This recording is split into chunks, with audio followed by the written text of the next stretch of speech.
Hello friends and welcome to Shadowfax Games. I'm back in Disco Elysium. I just finished a dream sequence which gave us some insight into Harry's breakup with his ex. Not sure if it's ex-girlfriend or ex-wife. I'm not sure if they were married yet, but it didn't go well. We also covered some fourth wall breaking stuff in that scene, which is interesting to see it used in a way that isn't just for jokes, but to kind of explain the breakdown of his relationship, which is interesting. Kim asked me, "You're up quick. How was your sleep?" Swallow the blood and continue.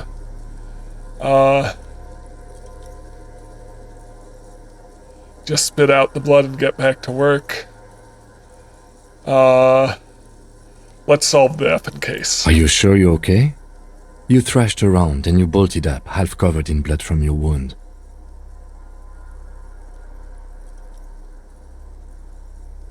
Just spit out the blood and get back to work.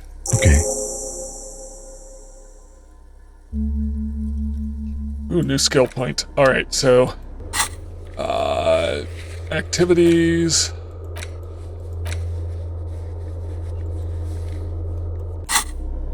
Alright. What do we need? Is there this is nearly done. Do I want to unlock that, or do I want to keep doing skills? Skill seems to be the best use. Let's upgrade pain threshold. That should be helpful. Alright, I've got a crowbar. Alright, so I've looked at a lot of this stuff. I've looked at that for sure. What's this? Is this more clothes? Army surplus, +2 empathy, -1 composure. What's that compare to what I'm wearing? That'll be +2 drama. I'll want to put that on before I do karaoke. What's my current one? +1 Inland Empire, +1 Volition. I think we're good.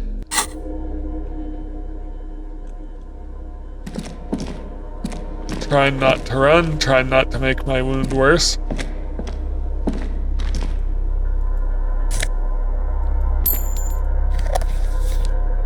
Yep, always good to boost morale. So this is the way we came in. What's this? This great blast door must weigh over 10 tons. Rust peels off it. You see a small metal door nested inside a larger one. A heavy steel blast door. There is a conventional keyhole above the handle. It's very small. How do we open this? Maybe this is one of the doors we don't open? He looks at the door, then at its bigger brother, then at the lock. He's right. It would be better to open its big brother. A powerful engine hangs under the ceiling. It must control the blast door. You're right, we opened the big one. Do you see the controls anywhere? I think there's a console just southeast. Let's look around.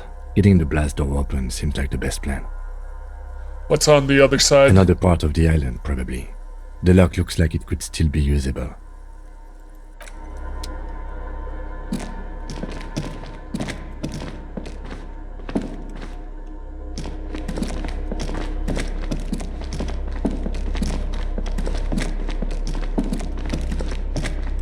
Alright, what's this? The hatch is jammed shut. Figures. There's a console here.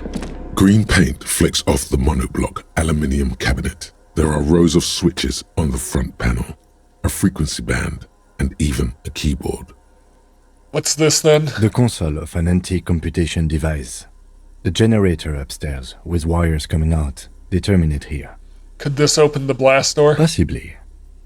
Urgence, ouvert, allumé, radiodiffusé. It sounds like this device was used to control the electronics here. Maybe it still does. This device was used to control the electronics in the room. It could open doors, control lights, function as a radio computer. Slide radio dial. The dial slides under the glass. Silently, you make out defunct stations on the UKV frequency. The words, Feld Insula, are written on the band. An idea lights up in your head. Maybe we should contact Suna, the programmer lady. She could open the door for us. This is an air-gapped system. Of air, I think they call it. That won't work.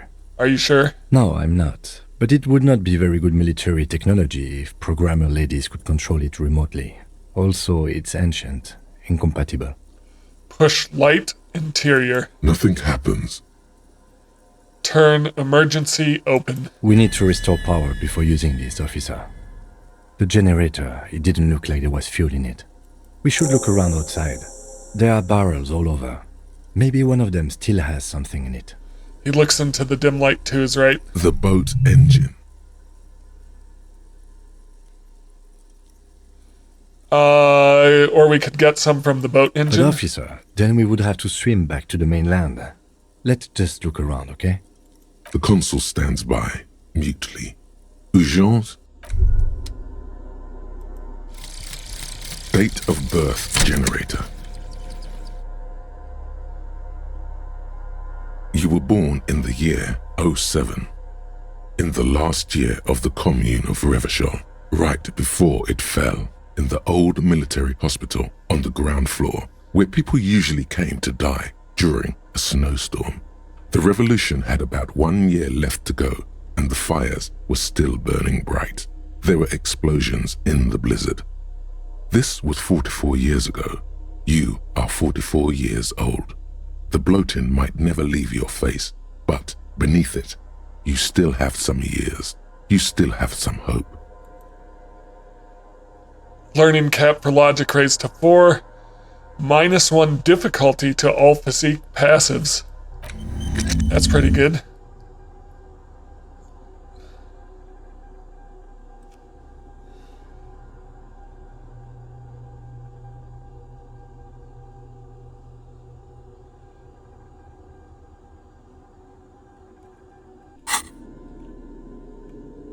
Alright, so what's this?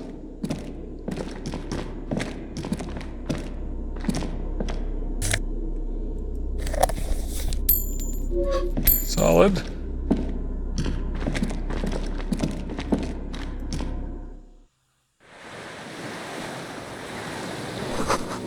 A firing slit you can't see inside. Alright, so we were out here, I was out here in the dream world. Wonder how it's gonna defer. It must have taken a direct hit to take out such a huge chunk. Yeah, I wonder how this is gonna defer from the dream world. Well, obviously I won't be able to run across the water. The distant sound of cargo ships, horns on the water. Feels dark out here, but it's not. It's only just past noon. I think it might be because of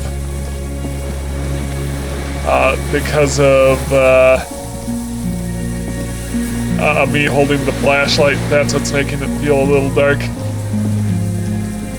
I don't see a need to put the flashlight away just yet. Okay, so anything out this way? No. The ice cracks under your feet. Be careful not to fall through. Good to know.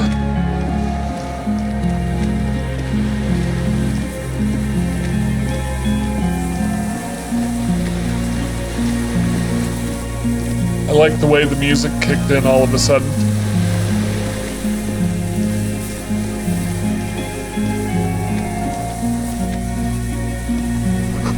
The winch is broken, rust has eaten what remains of the chain.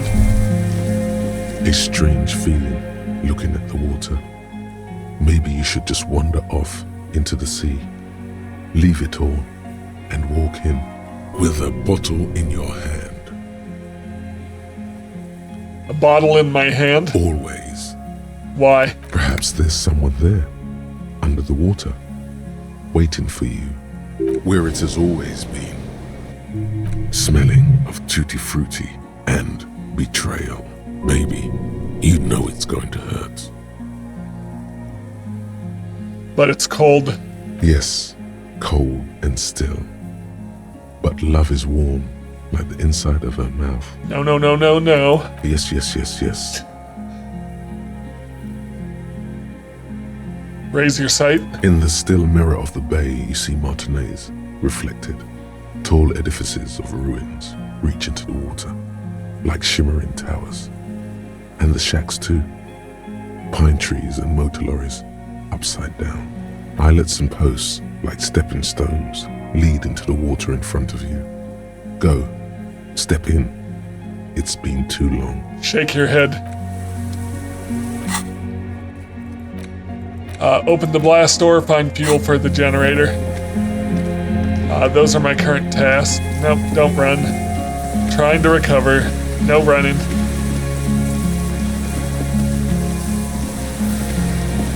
So that seemed like a dead end in that direction, so we'll need to go back through the bunker. Unless I missed something.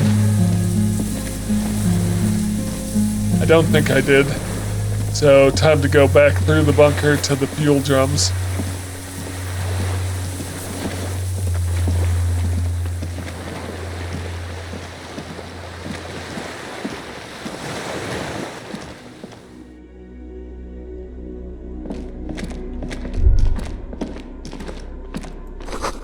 Water rushes below, far down below.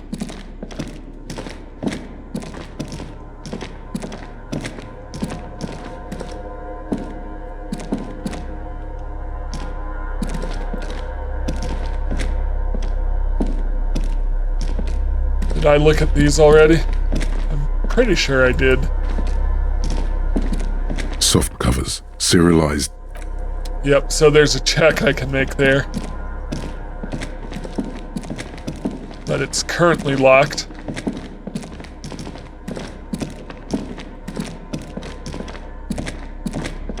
Let's go out this way.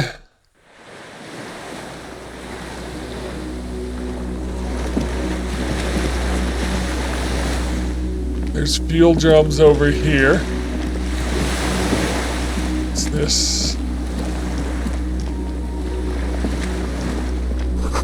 The inside of the fortress, you can make out the console and blast door. Oh, through the roof. Okay. Interesting.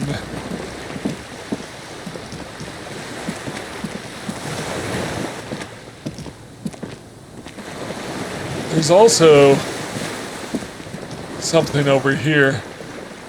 Don't think I can get to it though.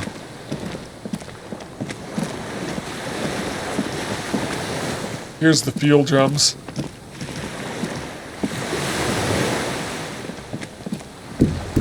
This barrel has run empty. There's almost nothing inside.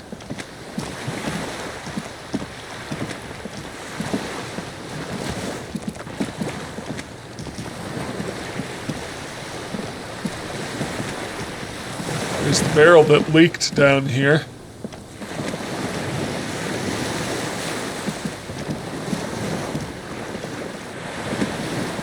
The skiff is swaying on the waves by the dock.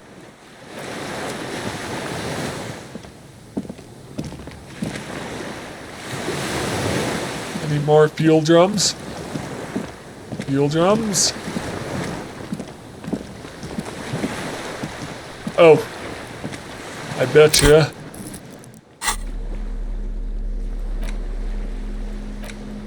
Or did I sell that gas can? I sold that gas can, didn't I?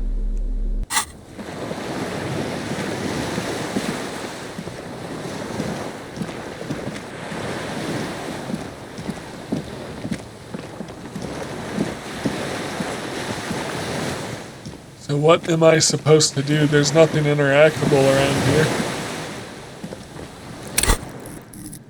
What if I put my tools away?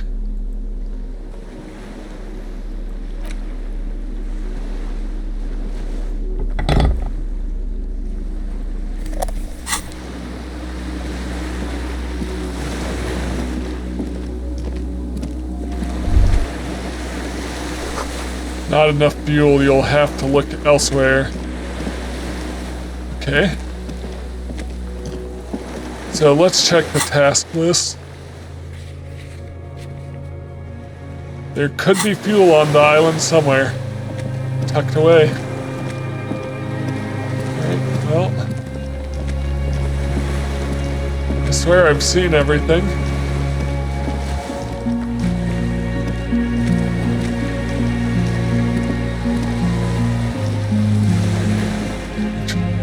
There's a way to go up there.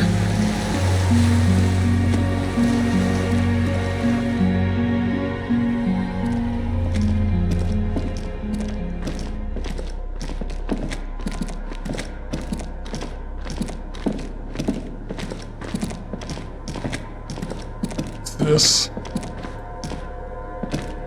The greasy old spring mattress. Yes, anytime.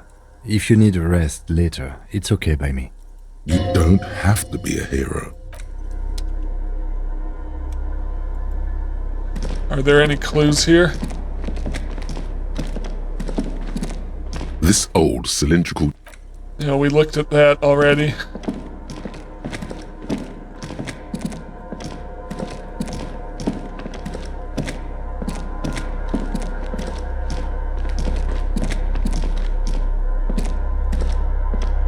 Oh, is there? No, that's the way back out. Okay. So, time to keep poking around on the other side.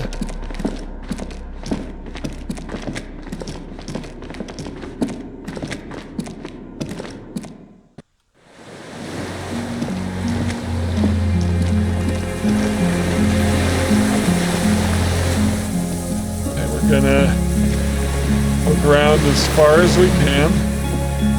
So I can't walk off the left as far as I can tell. Yep, that's all inaccessible.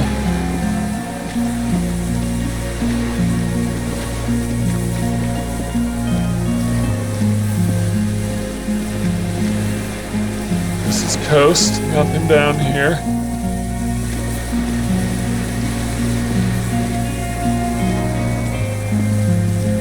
This is all just coast. There's some sort of artifact here. And the lighting. Right, I'm going to come back this direction.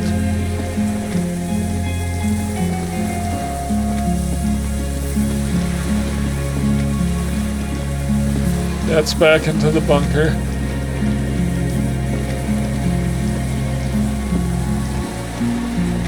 Ooh, I haven't gone up here. Okay. The pain in your pelvis makes you wince, then you continue. Alright, so this is new. There's a fuel can. The depot that supplied this chain is long gone from the coast.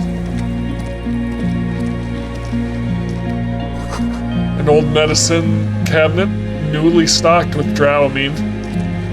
Let's take it. Money. A weathered artillery map showing the coordinates in the Bay of Revachol. Take the fuel canister. There's a rain-soaked mattress on a concrete slab, only half covered by the crumbling roof. At the head of it, double embrasures, firing slits like two eyes in the wall. This looks like a good place to aim from. The lieutenant looks around. He steps closer with his hand on his gun. Inspect the mattress. A single-person mattress, modern, civilian use. Brand name, Marjorie. There's a fuel stain on the cover, along with cigarette burns, and an empty can of beans on the ground next to it, filled to the brim with cigarette butts. Take one out of the can. The silhouette of a tobacco picker adorns the paper filter. The brand, Tio Moteri. Contemporary Revacholians prefer Druan, a local blend from the southern islands, or Astra, the legendary cigarette from Grad.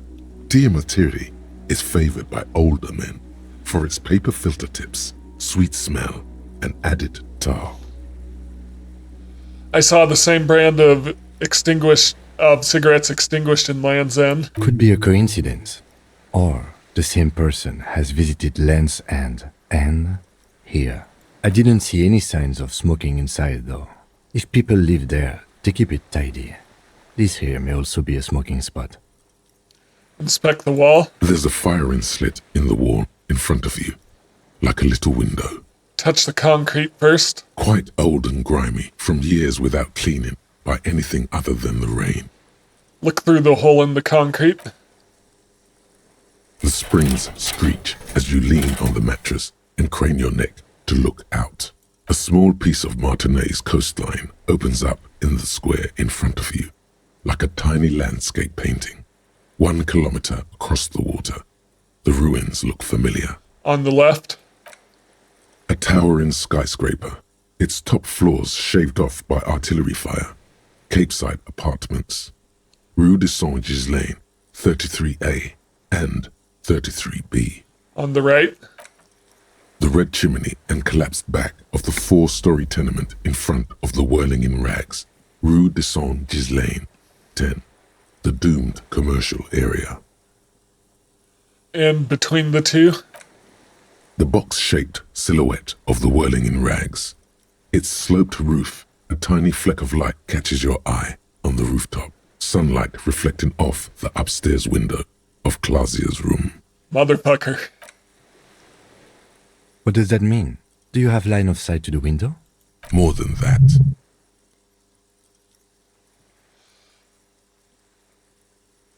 Kim, with a pair of binoculars, I would be able to see inside the room. A pair of binoculars? Or a scope of a rifle? You'd be prone, lying on a mattress, barrel resting on the embrasure. Cheek against the cheek rest, hand on the hair trigger. On a calm day like this. Kim, I could make it. I could make the shot. Good. I think we have it, Detective. The origin of the shot. This is the sniper's nest. Affirmative.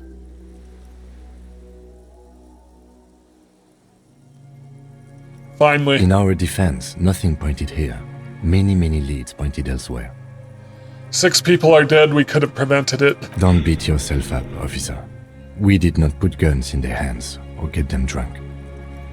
He looks north over the fortification, then adds, We will make up for it. Here. I feel it. could the shooter still be here? Where? On this island? He does not answer, just nods. With his back hunched, he looks around once more and says he feels uncomfortable suddenly. We should move now. Turn away. Alright, so that's where the shot came from. That started all this. There's still a liter of 2 in this canister. Okay, good, so that's the gas we need.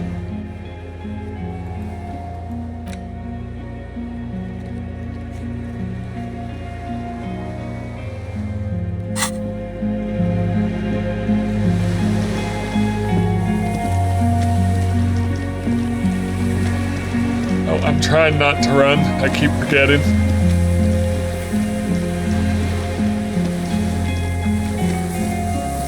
Okay, back to the generator.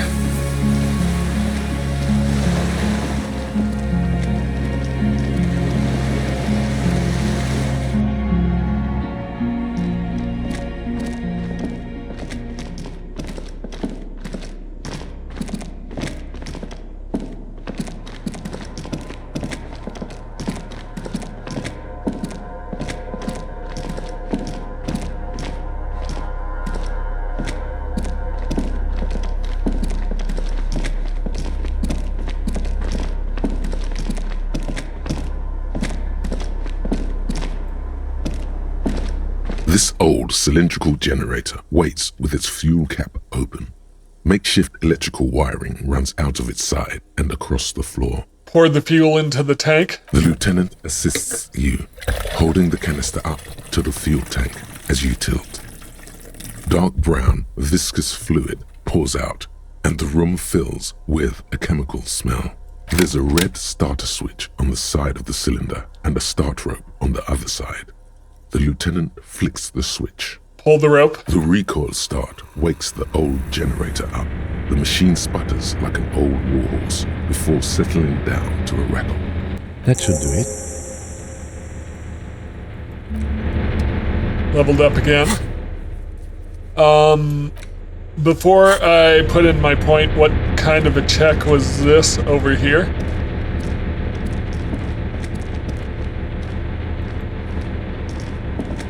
Soft covers, serialized fantastique, and Conceptualization. detective stories, animal adventures, a magazine for electrical engineering, and an international thriller. Also, light erotica and some historical novels from the century past. I'm gonna level up conceptualization.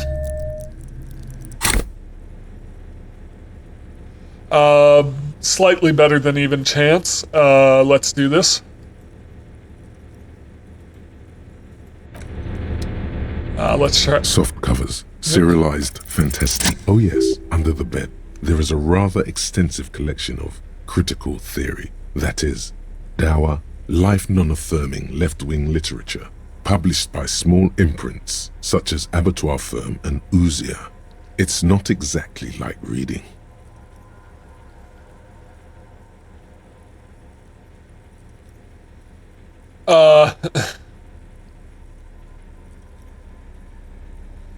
Look, Kim, powerful communist theory, rigorous and truthful. Ouzia. I agree. Humanitarian sciences. It stands out. Not a lot of critical theory around in Ravachol West. Your incendiary remark has failed to provoke him. Critical theory books, what do you think this means? Again, I am not a philosopher, but whoever has lived here, they have some education and a certain set of interests. Interesting. Alright, glad we got that one done.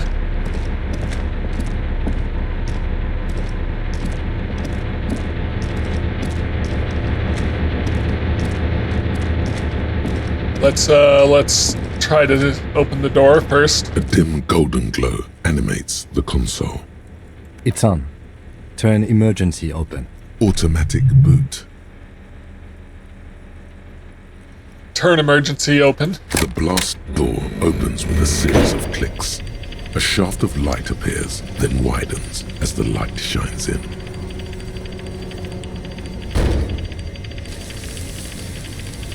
Beautiful.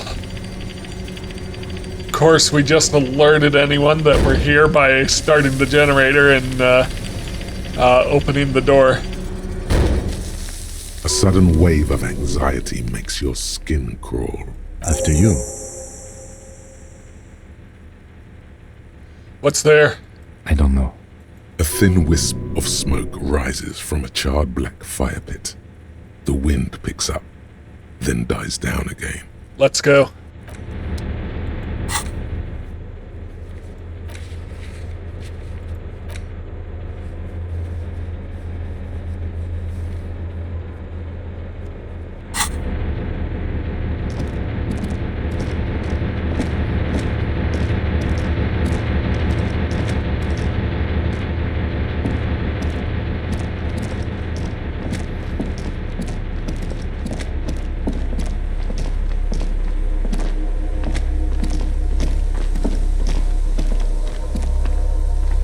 Okay, I think we could see this from the other side. Yep, it's right here. Alright, so we've made it out. Almost certainly alerting whoever might be on the island with us. Of course, there's no guarantee they are, or they may have already left.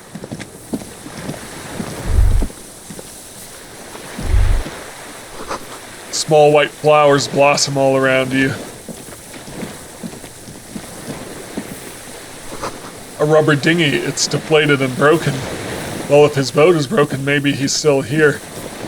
We're, based on the shivers check, we're looking for... Oh, nope, we're looking for him. I was gonna say we're looking for a fire pit. But there's a dude with a gun. Can't be this easy. The air smells sweet and scary somehow.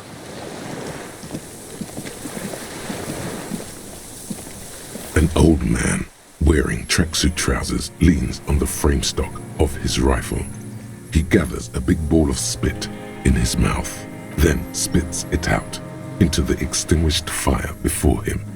He raises his black eyes, hooded by creased eyelids, to meet yours, unclouded by cataracts.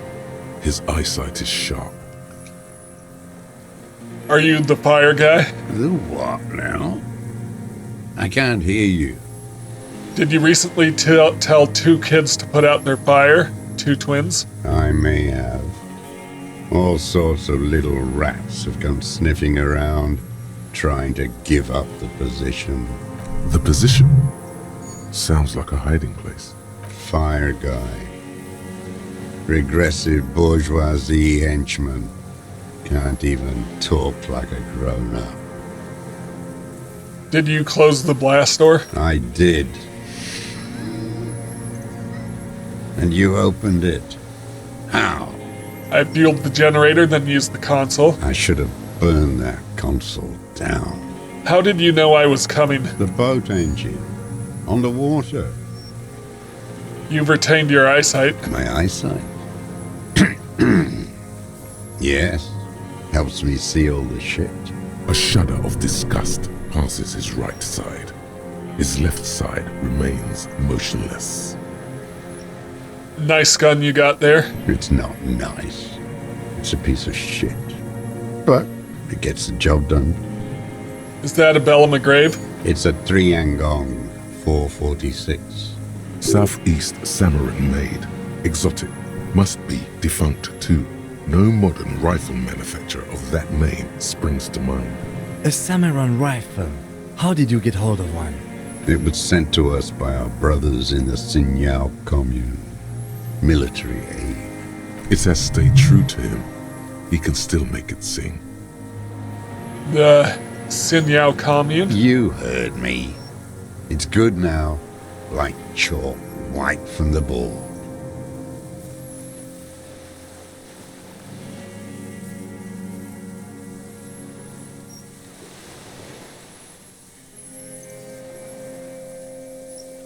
Your weapon has stayed true to you. Mine has stayed true to me. Yes.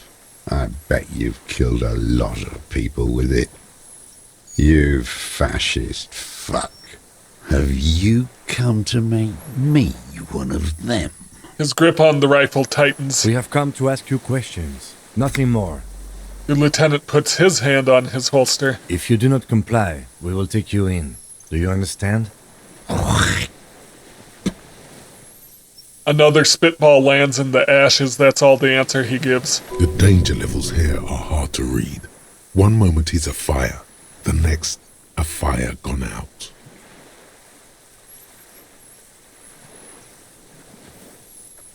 I'm with the police. You can keep the gun, but keep it down. Not one move. No. The lieutenant aims his pistol square at the man's head and says, Put it down now, sir.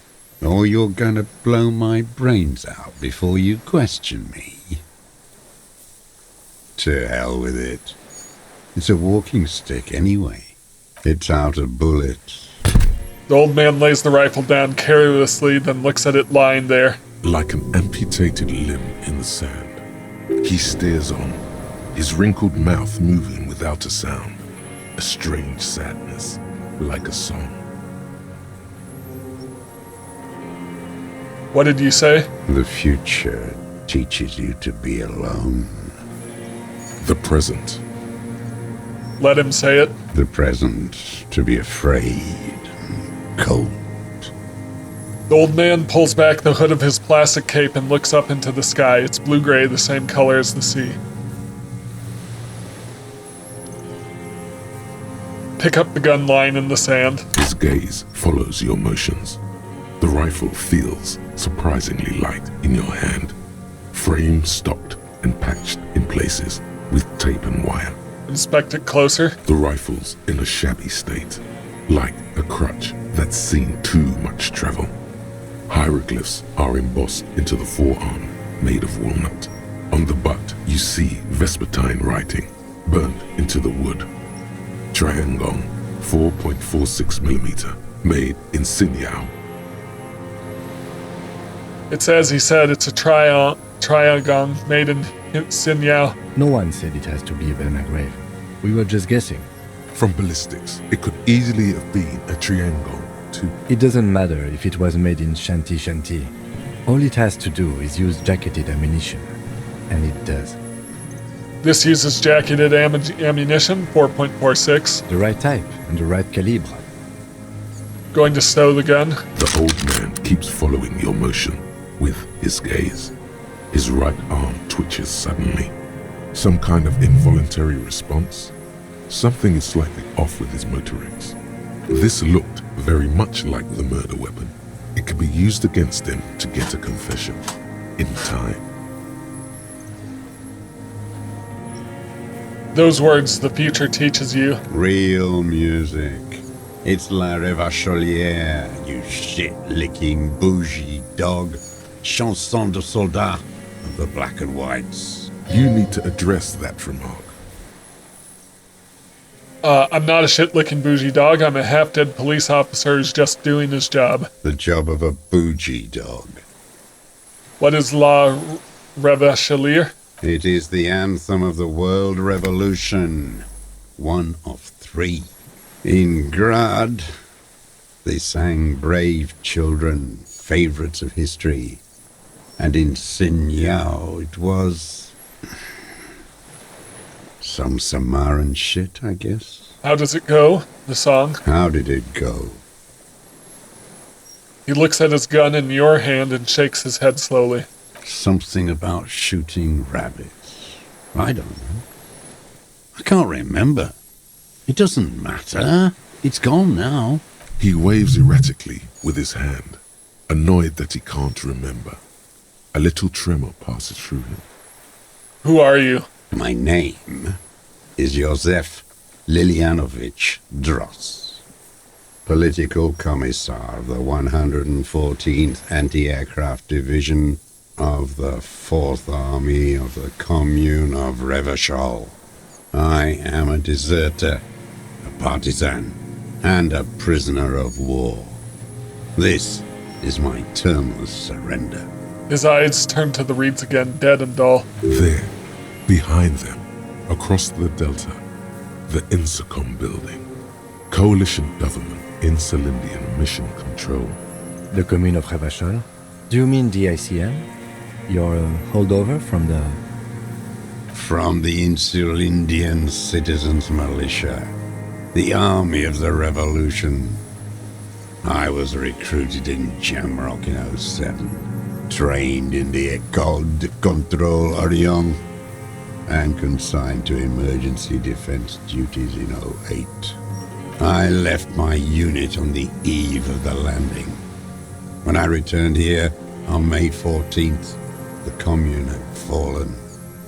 Still armed and ideologically trained, I wrote a criticism of myself and resumed partisan duties. 51 minus 8 equals 43. You've been on this island for 43 years. No. I've been on other islands, too. I was in Resurrection until they turned it into a spa in 18. Then I was on E48, a nameless sound, until the sea washed over it. Then I came back here. That was 22 years ago. Again, you've been hiding here for 43 years? 43 years and 10 months. That's the length of my entire life. It's too long. It's not how a human being should live. I couldn't just forget what I saw. What have you been doing during all this time? Hiding, fishing, waiting. He looks across the water. Where the afternoon grows late, on Rue de Saint-Ghislain, people walk home. Street lights will soon be lit. Further inland, the streets are alive with workers, men, women, children, street hawks and migrant laborers. The temperature is steady. Alto cumulus clouds form above Precinct 41. 2 police officers step out of the Whirling in Rags cafeteria. Satellite officer Jean-Vic Mayer inspects giant letters across the plaza mosaic. in dark red government-marked heavy fuel oil. Patrol Officer Judith Minnow points west. The fishing village. She glances at her watch. We meet in 15 minutes. It's a 10-minute walk. The officers go, leaving behind the writing, still smelling of petroleum. One day, it says, I will return to your side. Always waiting For what? for her to return. Her who? Girl, child, revolution. Girl-child revolution? Always. I'm afraid she's gone. The material base for an uprising has eroded. The working class has betrayed mankind and themselves. The historic opportunity for a revolution has passed. It will not come back anymore, however hard I try, whatever I do. You said you deserted your unit? I was just 16 years old, 15 when I volunteered. I had a lapse of faith. And of courage, too. Lapse of faith? You could say I misunderstood the historic role of the proletariat and thought Mazovian socioeconomics were fallible. For a second, I doubted the irreducible laws of historic materialism. A second is all it took For what? for reaction to take hold. What's reaction? Petty bourgeois terror. It's in all men. It wasn't reaction, you were just afraid. It's the same thing. You haven't seen it. Not really. Not naked. It's impossible not to be afraid. And this was when? May the 13th, 08, 44 years ago. The horizon was black with coalition airships. Their petroleum rose to the sky, and it looked like it formed the clouds, storm clouds. When they started shelling, it was dark magic. Dark magic? The combined might of international capital. All at once, all the greed and terror in the world tore into Revachol. It lifted streets from the ground and turned houses into ghosts. We were in the flak tower, huddled on the floor. The artillery was 80 kilometers away in Ozon, but I knew the commune would fall. We would all be turned into ash. So I said I was going to the map room. A terrible shame, still within him. The lobes of his ears are red with it. The shame and smallness of what he became. You didn't go to the map room. No. I climbed the chain link across the water and hid inland, in the bunkers there, like the weakest of the weak. A mouse, frightened of the ordnance all night, and the sound of the rotors in the morning, whirring. What was that? Airships. I climbed out into hell. The landing was complete. The chain was submerged. I had to swim back. The fortress was half submerged too, shattered. They'd all drowned in the lower levels or got torn to shreds above. The anti-aircraft gun had malfunctioned. So had I. I left them without ideological direction. It was real. I'd seen it. I'd seen it in reality. Seen what? The mask of humanity fall from capital. It has to take it off to kill everyone, everything you love. All the hope and tenderness in the world. It has to take it off just for 1 second to do the deed. And then you see it, as it strangles and beats your friends to death. The sweetest, most courageous people in the world. You see the fear and power in its eyes. Then you know What? that the bourgeois are not human. Say nothing, let him finish. I had to. I had to fight it. I had to never stop. The old man falls silent. His black eyes keep piercing your skin as he looks to some great distance behind you, shaking his head slowly, retreating from it. What is this place, this island? It's not an island, Dwight. It's a defensive fortification of the commune of Revachol. And I am its last surviving defender. What was it used for? The congenitally deformed King Philip II built it to restrict access to the Bay of Revachol. We captured it in '02, retrofitted the fort with an AA gun to defend against an airborne landing. Against the whole world. You mean the landing, retaking of Revachol? Coalition military called it Operation Deathblow. I later found out on the radio they called it Deathblow. You're one of them. Tell me, who speaks like that? We had 50 million people on Caillou alone. First, I'm not one of them. Sure you are. You're RCM. Answer me. Who calls an operation against 50 million people Deathblow? Murderers, I know what you mean. You don't know. You haven't seen it. Iblis, Iblis. the black-eyed angel. Shaitan Ahura, the darkened one. How have you survived all this time? How does anyone survive? I steal What do you steal? supplies, vegetables. I collect rainwater. It's the life of a dog, not a human being. How is your health, Mr. Dross? I've been throwing up blood since winter. Red, like beetroot. Been passing it in stool, too. He does seem frail. Gaunt for his age. More like 75 than 65.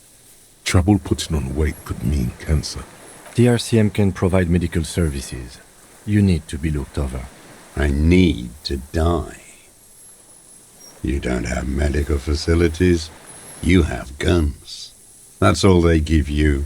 Toy guns. You also have Druamine. We have Drumine and other opioid-based painkillers. You must be in pain. I have been running out of that stuff.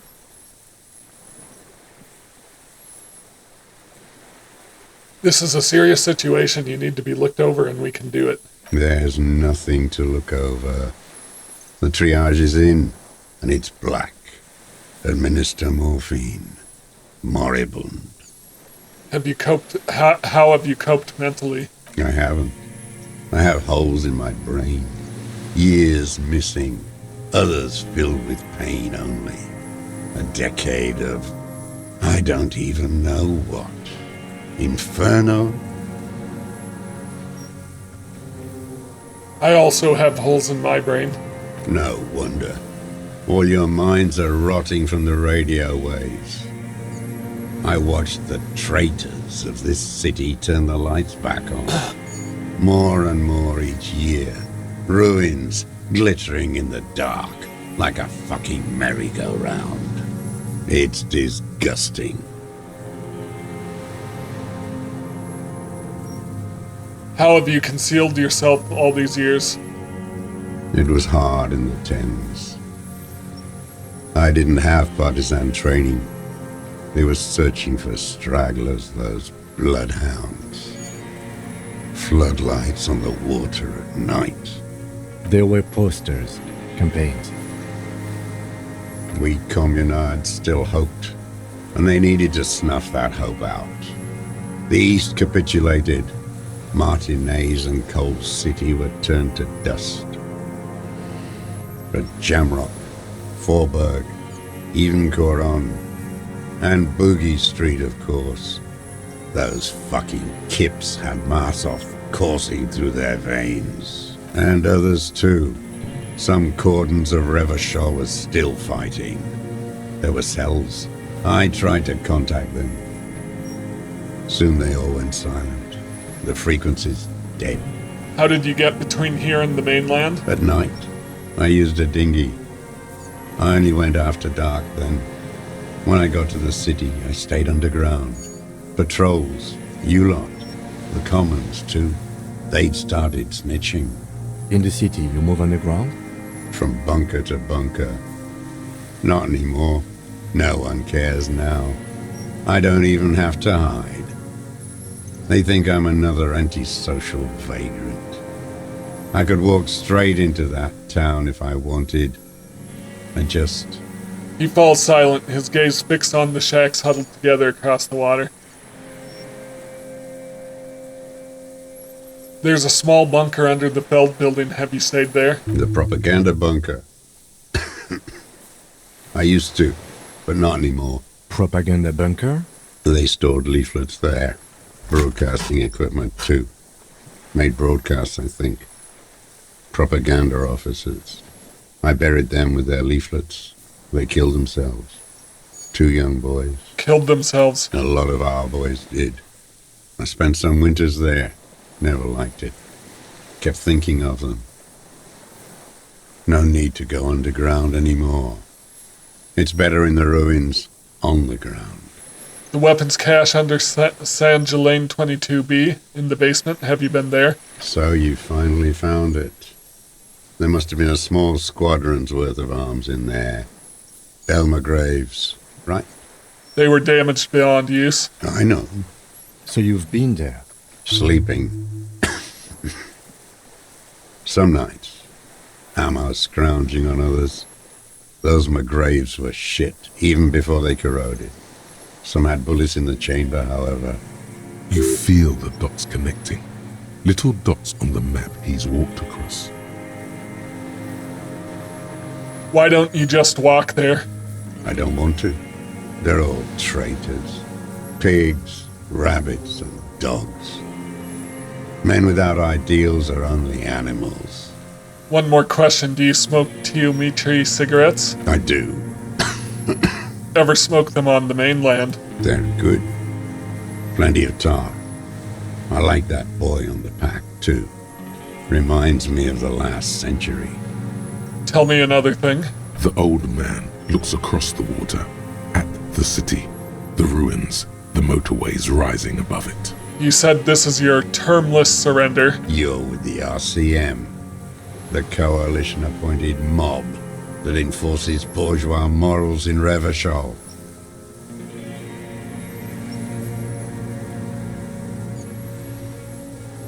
We're with the RCM, let's leave it at that. Let's. You represent the Moralist International, the enemies of humanity who took this city. I represent their adversary, the Parti Communiste dans le Monde. Take me to them as a prisoner of war. I have relinquished my weapon. I can no longer serve.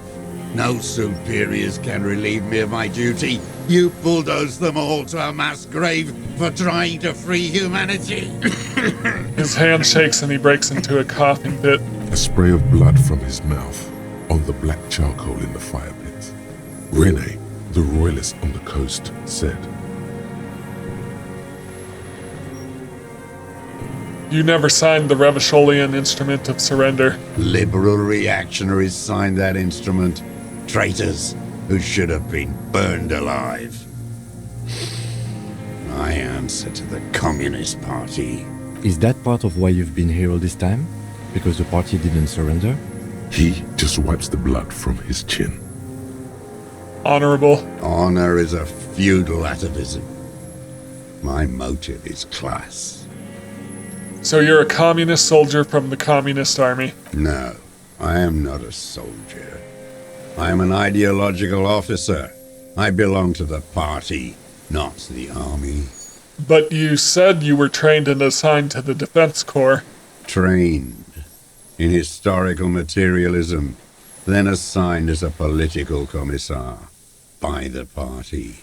These things used to mean something. Wait, what does a political commissaire do? The old man does not answer. He tilts his silver head and looks at the reeds. You see a small tremor pass through his legs. His job was to assure the army answers to civilian control and follows the ideology of the Commune. Scientific communism. A commissaire politique is a night philosopher of the revolution, a future human. Awakened from shutdown by the promise of ideology. That means you're a trained communist, right? He nods slowly. Then another tremor. I have another serious question for you. There's nothing serious in this world. It's a farce. What have you been using this gun for? I've used it for killing people. Here we go. A trail of blood. The lieutenant smells it too. Killing people? It's a gun. That's what they're for. You want a moralist euphemism? Defending your family and your property.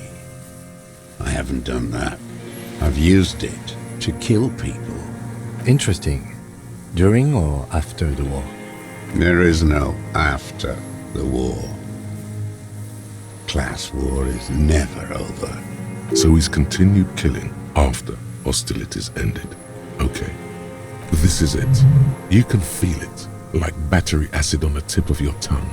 Something you haven't felt in a while. But what? This is what you live for. This is the shit. The great serotonin jackpot. The solution. Go in straight. No euphemisms. He doesn't like those. No. Be careful now. Slow and steady does it. Make him repeat it first. Don't mess this up. Remember, he wants to tell you. Get personal. Okay, so rhetoric says going straight, hand-eye coordination says slow and steady, make him repeat it first. Get personal, suggestion says get personal.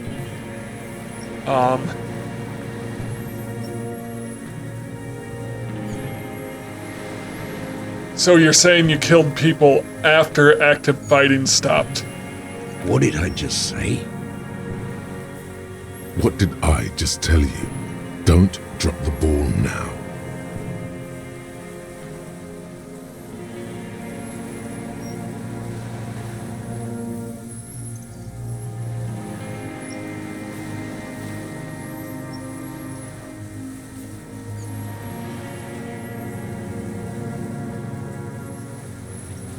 Wait, so which one do I say then? Nothing comes to you. Silence. His black eyes look at you, and in them a chill, like electricity running up your spine, crawling into your skull. What? All is not as it seems. Detective. The lieutenant turns to you with well-disguised impatience.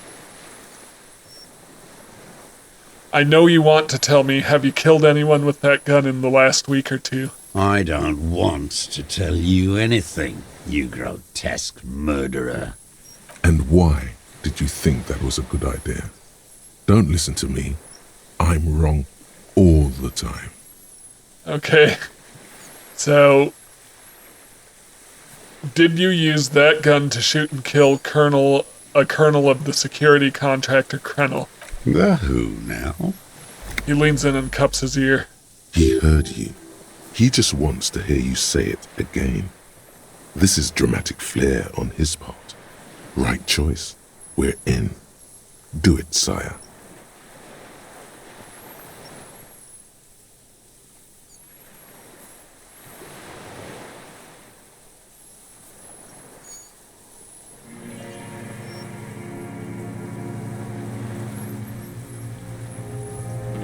The corpse in ceramic armor, hanging behind the whirling in rags, did you shoot him? Oh, yes. That one. Ugly piece of work, that boy. Did you kill him? The lieutenant takes a sudden step toward him. I am a son of a welder and an officer of the Commune of Revachol. I do not collaborate with murderers and pederasts of the liberal regime. A drop of blood in the saliva. Exhaust him with proof. Pile it all on him. Get a confession. The gun. The murder weapon is the perfect opener. The scent of blood in the air. But what else? There was something you can't remember.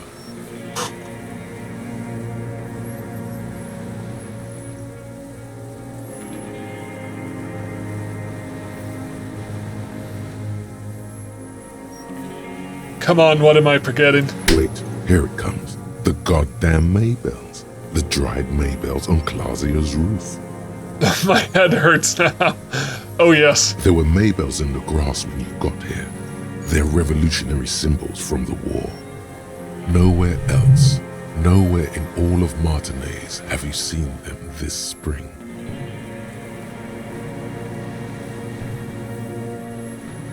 There were Maybells behind the victim's window. Damn Maybells. The whole island is turning white with them. So many this year, too. The spring is coming. No, it's already here. Wash the filth away. I haven't seen these flowers anywhere else in Martinaise, only here. They blossom on the islets before. We fertilize them with our blood. Resurrection was snow white in May, before they ruined it. South, the Bay of Martinaise is dotted with little freckles of islets, turning green, with white flowers in white snow. The coast, too, before they piled their containers on top of it, filled with broken, useless trash for fat-fingered bourgeois children to play with. A young woman called Claget. Ring any bells? Those dried flowers were behind her window. Clagier. He knows her, but hadn't heard the name. Yes, Claget, you hadn't heard her name, had you? My ears don't reach the city. You know her, right? She had intimate relations with the victim, the mercenary. With the victim. He turns his sight from the whitening field of flowers and falls silent. Then the muscles in his jaw twitch, a spasm. There is a small tremble. Looks like a smile. A crooked smile. Yet isn't quite voluntary. He's about to burst.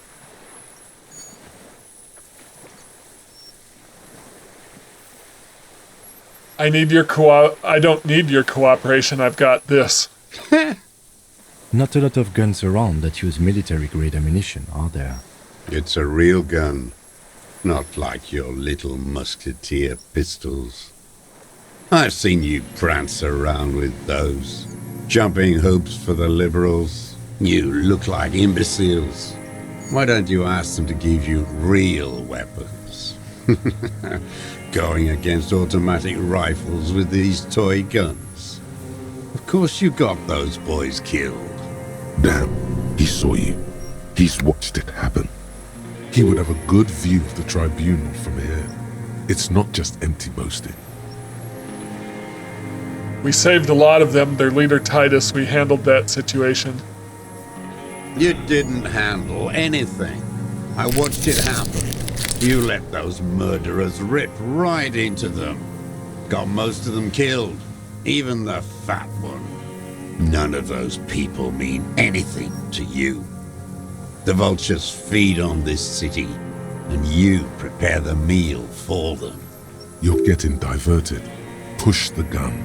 Only the gun matters. So you watched the fight? Did you like what you saw? The mayhem.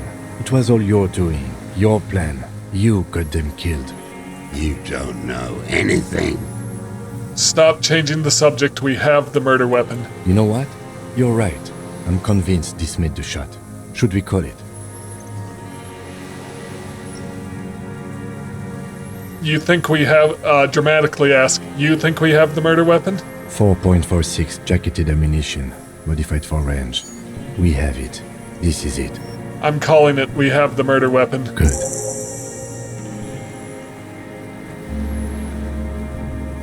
The lieutenant takes out his notebook and draws a single line. This feels good, doesn't it? Tying things up like this. When you have the murder weapon, you have the killer. Murder. We've done the ballistics. The shot came from this island. I saw you poking around there, looking for evidence. You're damn diligent when it comes to dead fascies. Did you like the view? You had direct visibility. There are embrasures in the concrete, specifically meant for a top follower to use. And you had a long-range rifle in your possession. You've been here a long time, Mr. Dross. Too long. You clearly need medical aid. I'm ready to die. I've done my part. He's practically admitting to it. Dead fascists for fascists. Done his part. Just one thing remains unclear. The rifle does not seem to have a scope. You said fascists. You're admitting you killed him? You're sad for your fascia brother, aren't you? One twig got broken. Now the others are sad. There's a twitch, then one more on his right eye. A spasm of rage, sudden and uncontrollable. You know who he was. A coalition-trained murderer. Armored and armed. He wasn't human. The blunt end of a hammer. Dripping with blood. He was a soldier too. He was a man. Beating us to the ground. Moaning with joy. You hounds get so thorough when a company-trained killer dies. I haven't seen you on this coast for 40 years. You know, maybe I should have killed one sooner. Got your attention. Now you stop eating druggies and prostitutes in your basement. Now you come to investigate. Not when they die by the hundreds. This is it. Shot him. Shot him. Say shot him, not killed him. So you shot him. Oh, the inhumanity. One paramilitary less in Revachol. You can almost see him squeeze a tear out of his eye. His fists begin to tremble from the anger. The lieutenant raises his right arm to hush you. Hush. He does not need to be pushed anymore. The ball is rolling, while the lieutenant listens, holding his breath. Just nod. I had them in my sights. Both of them. Him and the whore. I was breathing with them, in phase, and I pulled the trigger and flew on the air until I landed in his mouth. I didn't think I had a shot like that in me anymore. I did. I saw him kneel there with his mouth full of death, and that stupid look on his face. And his dick still in her. Then what? Nothing. I went to sleep. Next morning there were Maybells everywhere. The world was white, or what's left of it anyway. My last spring here. I knew the fascists would come to avenge their own. And so they did. Mr. Dross, are you aware you're confessing to murder? Yes. And you were looking at Dan, the victim and a young woman, having sex, through the scope of your rifle that night, before you shot him? The old man nods. Why? Because that's what they were doing. The motive. This is where the motive is going to come from. I don't understand. Do you, detective? I don't understand this part. Why were you looking at them that night? I'm always looking. He cocks his head to the side, then turns his eye to the city. Another tremor passes his right side, lower in intensity. Are you always looking through the scope of a rifle? I'm just trying to understand. A rifle scope has the best magnification. Helps him see all the shit. And if you don't like it, Click. If it's part of the shit you see. then you pull the trigger? Yes. Think of it as a form of critique. He will not stop now. These dialectical materialist types never do. Exploit it. You got him going. Connect every little piece now. Wrap this up like a gift. Specifically, what did you not like about what you saw the night of the murder? Them. Fucking. I didn't like that. So you were jealous. Jealousy is a reactionary concept. I didn't like the Reaver enjoying himself. Drugged out, soothed in the arms of a young woman. I wanted him to die so he could not enjoy life anymore. And I wanted to see his head explode. That too. She should know better than to hold a child murderer between her thighs. I knew he'd be there for one more second, writhing. That's all it takes for the bullet to reach his head. Now that I think of it, I wasn't aiming for his mouth. I wanted his brains to spill out on her. But you can't have everything. How long had you been watching her? Since she came to Martinez. I saw her sneaking in the reeds early in the morning, behind the Fell building. It was dark, still winter. She didn't have her skimpy outfit on then, just a spot in the night, moving. Past the Fell building on the coast? What was she doing there? Hiding something in the water. She had a fag after she'd done it. I was up in the ruins there. She couldn't see me, but I could see her, smoking. She was nervous, but not scared. And beautiful. And beautiful. That, too. How could you see what she looked like? You said it was dark. The sun came up. Her hair was like cobwebs. She smoked more fags and snorted a line of whatever shit she was on, right there. She needed it, just to move. What do you think she hid there? Her passport and tickets to Villiers. And from there to Cachet Brut. In the free state of Semonine, hidden away at the edge of the earth, near the Pale.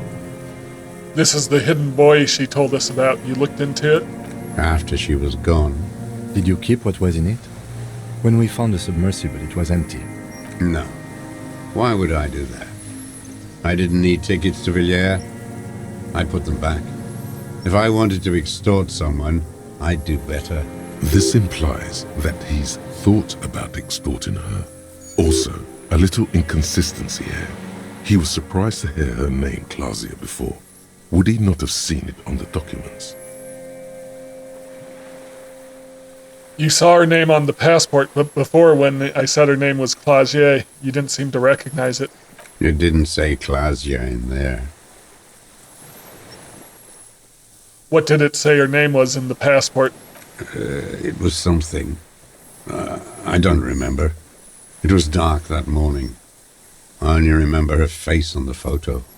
Are you sure? We checked the submersible, there was nothing there. Why would I need that trash? I'm not going to Villiers. A strange confusion comes over him from time to time. Some kind of aberration of the nervous system. Moving on, did you continue watching her after this? I did. She had a face like an archipelago, with those birthmarks, and a body hard and lean and bruised all over, black and yellow. I could see she's taken a beating. I could see who she was, too. A spook, on the run. Revershal's the cloaca of capital now. All the bagmen and arms dealers end up here to do drugs and have sex like animals. You could tell she was a spook? From the documents? She had different color hair on the photo, and glasses. Forged. Some sordid bourgeois affair. I've heard about this kind of thing on the radio. He's setting it up for you. The bruises. You can't make that out in a scope. And you could see her bruises through the scope of a rifle? You can't see bruises through a scope. It's just a blur. How did you get close enough to see the bruises, Mr. Dross? I have my ways. What ways? Tell me. Not in this lifetime, Dwat. He waves you off with the cough, his thoughts going elsewhere. This one's gone. Make up somehow. Connect something else. Fast. You're a bad detective. Lazy and bad. No, it's cool. I've already got him. I don't need to be perfect. No, it's not. Fix this now. Move on extra carefully. Be incredibly minute.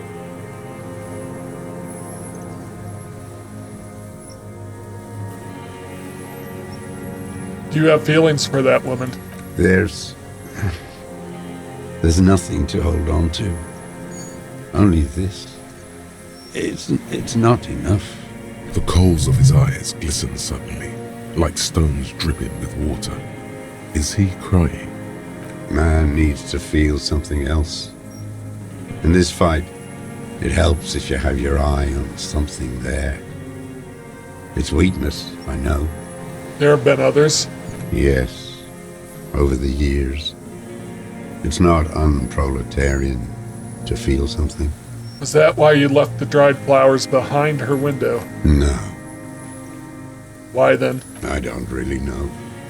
I was there one night and she was crying, like a child, in the corner of our room on the floor, like she does sometimes. When was this? The day after I killed him. And you brought her Maybells. Yes, I don't know why I do the things I do anymore. Say nothing. Neither does he. He lowers his head, like a sunflower on a withered stalk. In the silence, the lieutenant draws a line in his notes. One more down. So, in conclusion, it wasn't about him, it was about her. Her. He repeats, staring at the ashes, then reads. There's a twitch in the corner of his eye. The lieutenant nods at you in acknowledgement. That's it. Motive. We have it. Where is she, that Clasier? I haven't seen her there for days. Safe and sound, sire. Surely you have not misplaced the witness.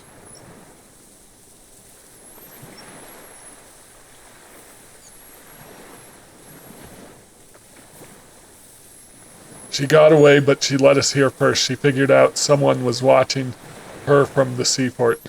Gone. I knew it. She kept staring into the scope this last week, at the island, like she knew. She'd look, at night, crying or smoking on the roof, staring right into me. It doesn't matter. Midtown, across the Bay of Rivershell, the oceanic wind washes 40-story towers. Above them, Lucerne Central Aerodrome, a cocoon suspended in the sky by a web of suspension wiring, encircled by hybrid aircraft. Look north. On the platform, a young woman is withdrawing from amphetamines, barbiturates, and alcohol. Yet still, she smiles among the crowd, among the great ghosts of the city she's leaving, for another, far south, smaller, distant, hidden, not like the great chandelier she sees sparkle in the night below her. Streetlights, towers, tenements, and water, and across it, a dark strip of ruins, barely visible, if she didn't squint her eyes. He knew she knows. She was looking at the island, figuring it out, day by day, cigarette by cigarette. We could get more. We've got him talking. Who knows what he's seen and done over the years? Enough. Take him in. Bend his arms behind his back and end this.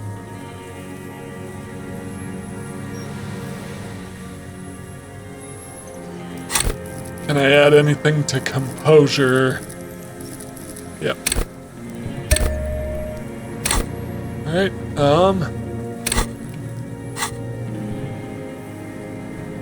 Been looking at anything else, you liked? A tragic comedy. Druggies, prostitutes, and rentiers. A strange little engine seems to fire up in him again. It straightens his back. The familiar put of hatred. More specifically? Specifically, the whole city is a charnel house, stripped clean and draped in neon. But Martinez is the worst. How come? Because of the racists. Everyone is a racist in Martinez. Yeah, It's they their kinda are. favorite thing to do in the whole world. Listening to race-themed radio shows. In the ruins, in their lorries.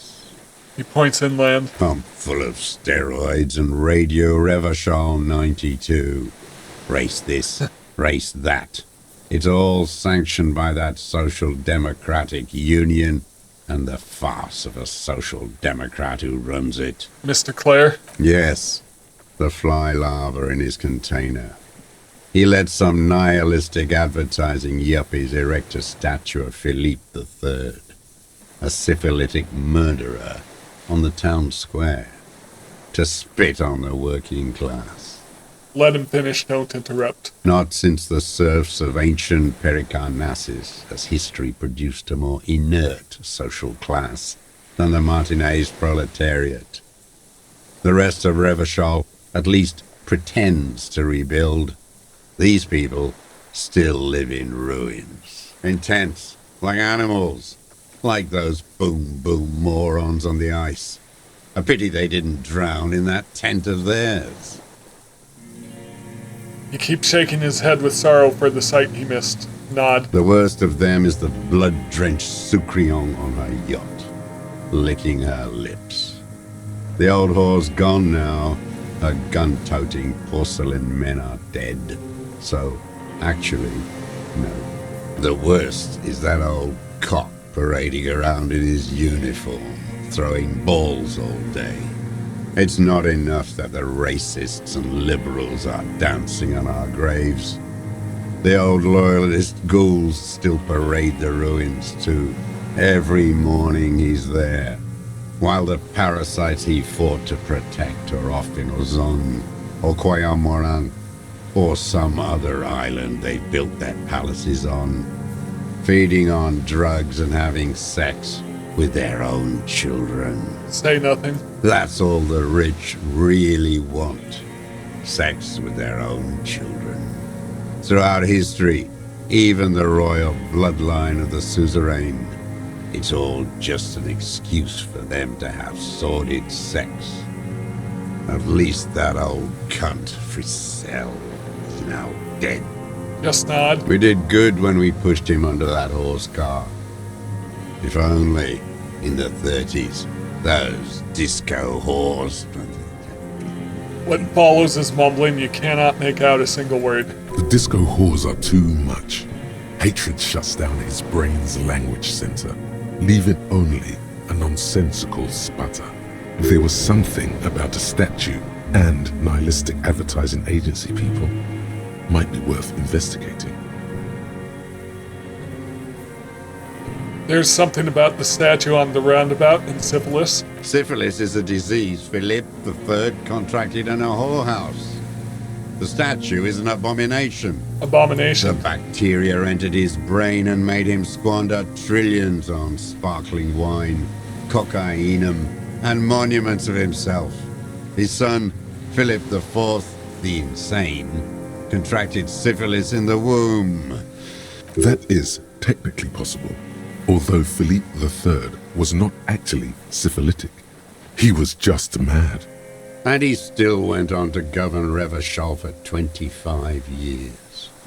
We lost 2 million lives toppling that mode of government. And those grotesque statues, too. Hundreds of them. But it's still there. What a keen remark. Yes, it is, isn't it? It's still there. Do you know why? I don't know. I do. Some advertising cockroaches use their accumulated capital to erect a new, ironic version of it. We tore it down with honest, working-class plastic explosives. But there it is again, grinning. Art is a bourgeois establishment. It's an affront to humanity.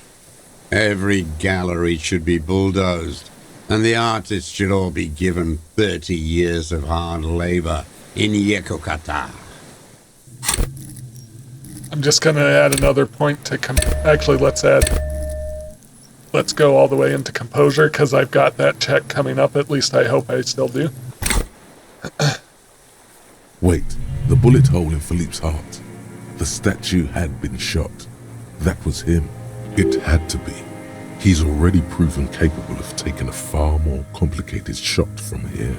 It was you. You shot the statue. There was a bullet hole in his heart. I did. A needless, sentimental gesture. I should have spared the bullet for a deformed monster of liberal capitalism. Shameful, really. Yes, shameful. So many others to punish over the years. Isn't that right, detective? That's it for the statue, then. Tell me, Mr. The Drost. fat union man let them put it there. Corrupt as he is. Probably got a fat check for it, too. Shared with the law.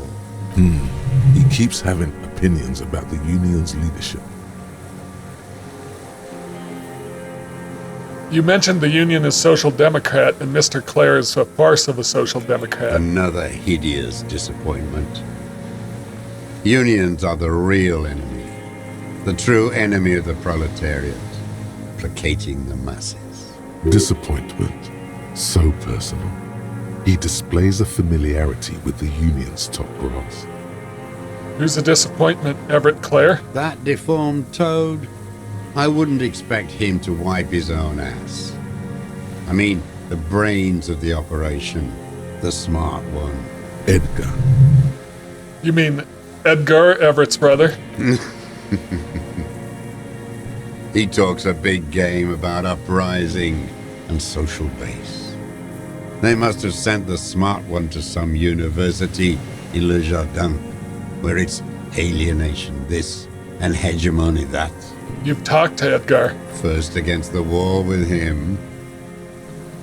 The Clares wouldn't miss a man hidden in their own backyard. Not all this time. Nothing happens in Martinez without them knowing. Of course. Maybe the Clears asked him to. Have you approached them? I haven't approached anyone. I hid. It was Edgar who came to me. How did he know you were here? He didn't just stumble in like an oaf. He figured it out. Some kids told him about a monster on the island. I told you, he has brains. He points to the path leading to the tower. Stepped right off the boat and walked down where you came. I even kept the door open for him. Thought he was a man of the left. Wouldn't rat me out. I was right about one of those things. When was this? 20 years ago. Neither of them could walk now, could they? They were less fat then. That's around the time the Clears came to power. What did you talk about? Edgar did the talking. Paid his respects like I were a fossil in a uniform. Offered platitudes about the struggle. Flaunted his pink degree. Even quoted Marzoff. Never trust a social democrat who quotes Marzoff. Oh, and charity, too. They love their charity. Offered me blankets and social housing. I still have the gas cooker he brought. Did he let you be here? Let me be here? The ZOC is an unlawful successor of the Commune of Revachol. We took this fortification from the Loyalists. Even the Clares understand this. They let him be here. Understanding was a courtesy. But why such a courtesy? Mr. Drost, did you kill the Krenel mercenary for the Clares to incite a riot? You know why I killed that fucker, Dwat. As to Edgar, I'm not doing anything for that swine again. Again? What have you done for Edgar before? Tried teaching him some Marzovian socioeconomics. They didn't stick. We parted ways. Okay, he didn't do the hanged man for them. But he's insinuating something. There is more here. You can feel it. He was not outright lying, but almost. I've really boosted that, both with extra talking points and also with putting putting... Oh no, this is logic now. Let's talk... So this is a different check. What about disco whores? Let's talk about that. Whores. Is all he says, even though that word has been pushed through his teeth with great force. The rage seethes too hard. Okay, what was the deal between him and Edgar? The connection comes to you like a splash of cold water. Dark, cold water. 20 years ago when you met Edgar, the Clares didn't run the Union yet, did they? He acknowledges it. Here we go. A twist behind the dark bend. Who did? That bourgeois cow. Tiffin Holly was her name. Licked the rich man's hand every time he came to town. Never seen a labor leader so hot on mutual cooperation. And money. She liked that too. That Holly was a real bridge builder and a deal maker. His eyes glisten suddenly with hatred. Bordering on sentimentality, it drips out of him, tempered by something familiar to you. A familiar rage. She was also a woman, wasn't she, like that Claudia? She was. And she was real soft on those money men. Had a Barbara Muscova bag over her shoulder that she liked to bring to work. And then she just disappeared. Called in, they say. On the eve of battle. Ran away. Vanished like a piss stain. No, that's not quite it, is it? Did she? They say her daughter called in, not her personally. But that wasn't really her daughter, was it? No, I guess it was not. You could swear you see the embers glow again under his eyes. Edgar had someone make the call. Why is that, Mr. Dross? She couldn't make the call herself. Here it is, the bend in the river. Why? Because she was dead. Say nothing. The cow caught a bullet in her right lung. Fell into the canal grasping her tit and drowned. Or bled. Hard to say. It was a sloppy job. And a moving target. She was going home, waddling, dressed in yellow, drunk like she often was. The ruins were black around her, and she had a yellow leather bag under her arm. She tried to cross the canal, heading home to Grand Couronne or Betancourt, someplace like that, where they build those new bâtiments for the people who flourish in the hell around her, and the ruins. Be abstract here. A bit of drama. It was you. Make a motion like shooting a rifle. It was someone. Someone shot her. Or maybe she just fell. I get these violent ideations. My memory is filled with holes, especially the 30s. All I know is... Another big spike of rage. Different from the one he has for her. Nothing changed. Not in the material base. Not in the hegemony. There was no uprising. Just words. The Union fizzled. Sogged. Nothing came of it. Nothing. Edgar didn't keep his part of the deal. If you were to testify to this, give the RCM something on Edgar, you could walk. The lieutenant says in a voice even calmer, as if it were nothing at all. We would strike everything you've done and process you as a POW. You were in a war. You were on assignment. We could even extradite you to the Samaran People's Republic. A degenerate worker state. Goat shit. No, thank you. I'm Revacholian. My days are short. I will rot away here, in a moral intern cell. I will not testify to anything. But you did do it. I saw it happen, and I liked it. That's all I have to say. I didn't live and fight for 40 years to end up as a collaborationist. I've heard it on Channel 8, 40 AM, Radio Revachol, late night. Everyone is a blobber in this world. Everyone betrays everyone. They're all already locked up for betrayal. The best ones, the ones with heart, were slaughtered, trampled. He looks to the city. There is plenty here to work with once he's in custody. And the lieutenant knows it. He gives you a little nod to proceed. By cock parading in his colorful uniform, you mean Renee? Every fucking morning for 34 years. Throwing that ball. One ball against the other. I've always loathed that game. That is not a working class game. I don't care what they say on Radio June. Royalist ghouls played like it was life itself. Click, clack across the water each day. And that uniform, like a parrot plumage. I won't even mention that he's a traitor to his race. A Patank maniac race traitor. Just nod. I remember him. I remember him from La Noce. Not him, personally. His make and model. There were tens of thousands of them. I thought we took them all out before the Liberals came to their rescue. We missed one. That one. With his shaky finger, he points to the city towards the crater near the plaza where a lonely pine tree stands. There doesn't seem to be a single person under the pine today. Not even Gaston. Alone.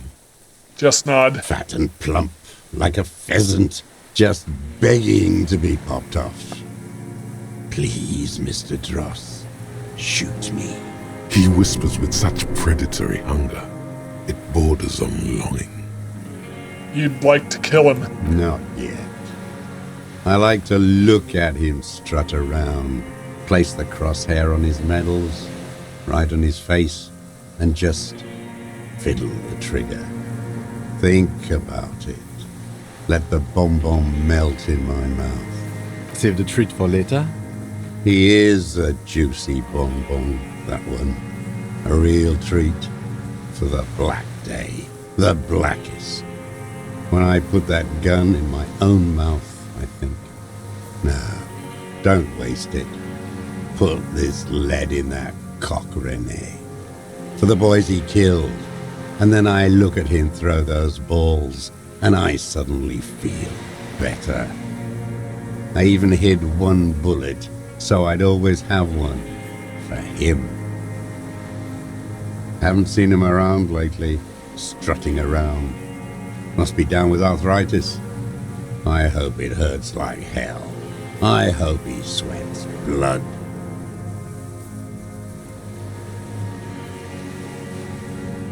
Bad arthritis, yes, he's not playing this week. Yes, of course. I hope it hurts like hell. I hope he sweats blood. Must be torture not to be throwing his balls for a whole week. He seems relieved. Could he have been worried for him? He reminds him of himself. The same hatred. The same. You try to think of another thing, but no. It's just the hatred. You know about René? Yes. Where is he? I hope he doesn't have debilitating... Yes, of course. Must be passing a kidney stone. He seems relieved. He reminds him of himself. Okay. The same hatred. The same. You try to think of another thing, but no. It's just the hatred. I'm glad we talked about this now. Glad? It's all gone.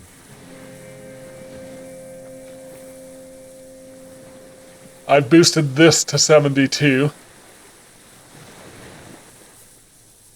Let's give it a try. Assess his body language. What strikes you about this gaunt man is not the stomach pain, or the cough, or the malnutrition. For a man who's spent 44 years hidden in the urban wild. He's surprisingly okay. Indeed. He speaks fluidly. His movements are rapid, if erratic. His voice, despite the cough, is there. It is capable of expressing complicated ideas. Above all, he seems animated. Animated by what? It's a mystery. This animation comes at a cost too. Erratic hand gestures, thought processes cut off like threads, as he just stares at the logs or the reeds. He also suffers mood swings, bubbling to the surface, unconstrained by his nervous system. Dementia? You've seen demented people before. This feels similar, yet different. When his thoughts move, they are lucid, keen even. Not Senile. Is it some kind of substance damage? Like he's addicted to something? Not only the painkillers he's clearly on. Mr. Dross, are you on some kind of psychoactive substance? No. I won't be stuffed full of shit like the rest of this city. You said you take painkillers. I take them to cope with pain. The people of this city use painkillers because they have pain. Untreated illnesses, not enough money for a greedy doctor. He is indeed very lucid at times. It's not a downer, rather an upper, judging by his snaps. Are you on amphetamines? Like some kind of decadent rock star. He doesn't dignify it with more of an answer. Mr. Dross, are you okay? How's your memory? No, I'm not okay. I shit blood, and I'm surrounded by insane people. There it is again. Erratic hand motions, bouts of rage, and the stomach thing too, of course. Could it be a symptom of overdosing on something? Something even you have not tried? Keep your eyes peeled.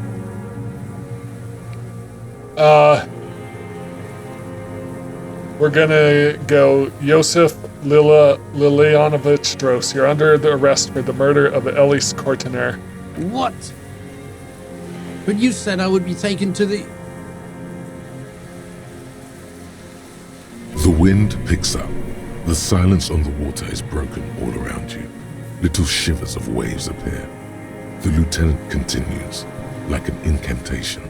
Your wayfarer rights have been suspended.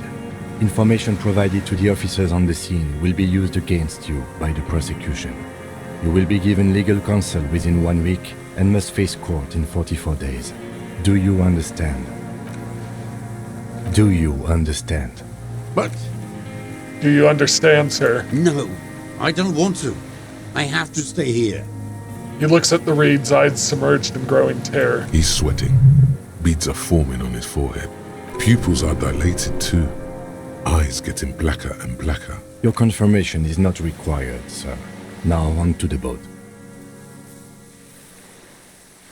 First say, does it have room for 3? Not really. We could escort him to the pier, then either one of us can take him inland while the other stays here. But But then, who watches him while you're coming back here? Who watches him there while I come back for you? you come back for me? How about I go and send a boat back for you? What is this farce? This is a fucking farce. I can't. Lillian. You could ask her, maybe. Maybe I can just ask that net picker to watch him? This is no harmless old man. This fucking world. This world. What is this? Below the confusion and rage, a fit of jamais view like yours, the thought passes, pressing more pressing matters take its place. No, listen. Listen now. Okay, I'm gonna listen. There it is again. To your north, as it has been since you came to the coast. The reeds whisper, stalks rubbing against each other. But then, in the middle of it, What? something completely different. It sounds like a bow, very slowly being drawn against the strings of a violin. A very small violin, made of reeds and rushes. Maybe there is room for 3 on the boat. Shush, Kim, do you hear that? What? What are you talking about? Is this really us? Your skin crawls.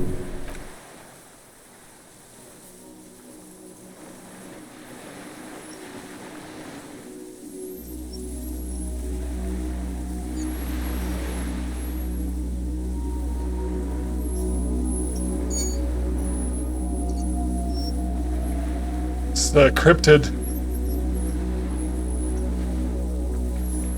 A delicate tangle of arms and legs unfolds from the reeds, limb by limb, to then just stand there, moving its scythe-like arms in ghostly silence. Blink. It's still there, an unfolding mechanism of reed-like chitin, hovering in place, What is that? What are you talking about? The old man looks at the reeds, then at you. The giant stick insect. There's nothing there. The stick insect is over 3 meters tall. It looks straight at you with its tiny pinprick eyes and its grotesquely small head. You feel your legs shaking under you and your gun hand move to your holster to grab the gun. There is, I see it. Tell me what you see, damn it. I can't make out one small thing in the reeds. Kim, can you see it? I can see it. 4 simple words, thank God. If he can see, then you're not insane. But that means it's really there, spinning slowly, in absolute silence. Its limbs long and slender. Be very, very careful. The lieutenant whispers, then takes a step towards the giant arthropod. Hear that? Magnesium. That's what you're lacking. The lack of magnesium has you slouched. The magnesium levels in your blood are dangerously low. It's about the low magnesium levels and not the high alcohol levels. So there's a lack of magnesium in me? Yes, and it's critical. Look at yourself. You're practically devolving into a fish due to the lack of magnesium in your bloodstream. So I need to mag it up? You need to get so magged up. You've probably had 2 heart attacks and a minor stroke already. And the only prescription is insane amounts of magnesium. 1 stroke? Don't be so modest. He's having one right now. You're saying I need to become a magnesium-based life form? Yes, if you want to live, you need to evolve. You need to transcend the carbon barrier. Go to the apothecary and buy insane amounts of magnesium. It will reverse the damage to your circulatory system. Just remember, it's not the alcohol. Buy more of that too. Alcohol is not the problem. And it's certainly not the dextroamphetamine, nor smoking for 40 years. It's the lack of magnesium and excess of coffee. You should stop drinking coffee. It wreaks havoc on your gastrointestinal system. Okay, that was weird. That was a weird interlude. Alright,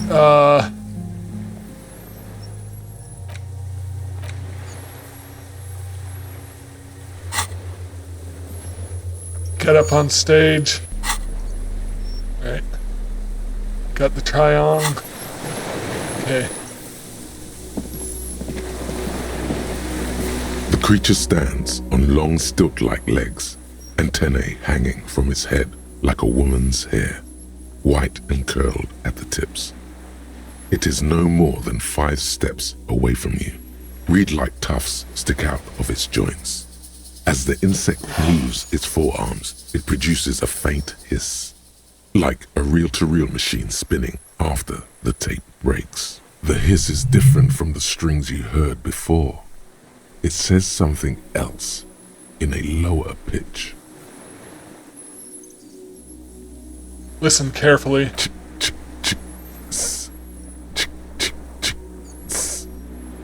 Say something to it quietly, something like, "Don't be afraid." Nothing changes in the cyclical braying motion of the creature's limbs. They are porcelain white on the inside and reed-colored on the out, beige, light brown, and striped. You are unsure if it is scared or not. Its insect mind is impenetrable to your reasoning. Whisper, "This is the Insulindian phasmid." It is. You hear the familiar ring of his jacket unzipping slowly, painstakingly so. You glance over your shoulder. The lieutenant holds a piece of milled aluminium. He begins to pull it open, extremely carefully. It's the camera. No, the flash will scare the creature off. Warn him now. Kim, the flash is loud, it won't like that. We need a photo. No one will believe us. He continues to pull the lens open. From the corner of your eye, you see a sudden cascade of motion ripple through the phasmid's limbs. A series of ultrasonic clicks fills your ear. I am not palatable. Do not eat me. I am afraid. It's afraid. Stop now. I won't be one of those fools who didn't take a picture. He has stopped fiddling with the camera but does not put it down. You see the phasmid turn to him, its mandible antennae reaching out. Its motions are quick, sudden. Who cares what they think, Kim? Understood. Of course. He says with a nod. The spindly mechanism turns itself back to you, its antennae taking their measure of the air, slowly. Oh, electrochemistry, impossible. Yep. We're gonna,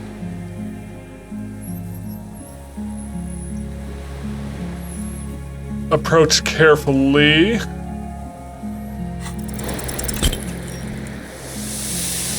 Nope, it's gone.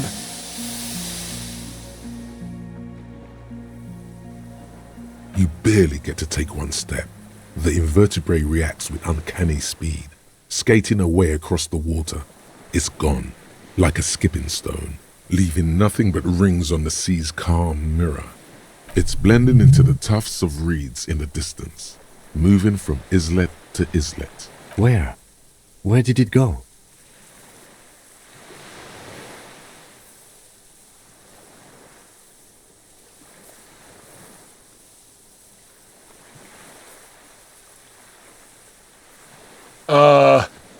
I think it went into the reeds there on the islet. Looks like it doesn't like to stay out in the open for long.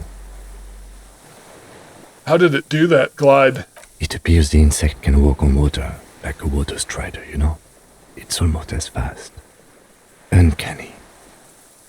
I should have taken the pheromone from Morel. I don't think it had anything to do with the osprey. It was just scared. There is uncertainty in his phrasing. Okay, yes, you're probably right. Am I? I don't know. I'm not an entomologist. Neither was the parascientist. The only thing I'm sure of is we saw it. It was real. What now? What now? The old man behind you repeats suddenly. He's put his hand into the ash. It's sturdy and black. Our suspect's not looking so good. We should check him over. Also, it looks like it has some kind of nest there. Maybe there's proof in there. In the reeds, where the phasmid was hiding, you see a little flash of white. Porcelain white.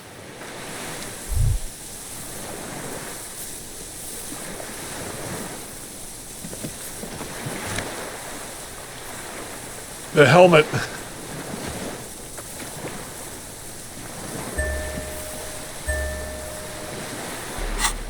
There's the scope for the rifle.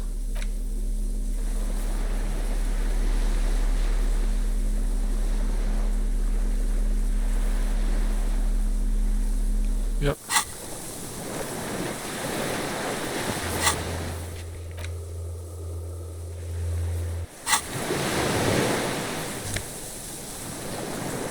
Claget's passport. Yeah, so let's interact with Claget's passport.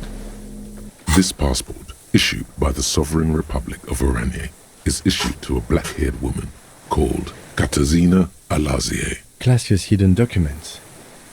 From the MT boy. Look at the photo. It's Klasia, with short black hair and glasses. She looks boyish, younger somehow. What was this doing in the phasmid's nest? Maybe our man, Mr. Dross, took it from Classia's, or whatever her name was. Hiding place, or... Perhaps for some blackmailing plan? Perhaps. But that still doesn't explain how it got into the nest.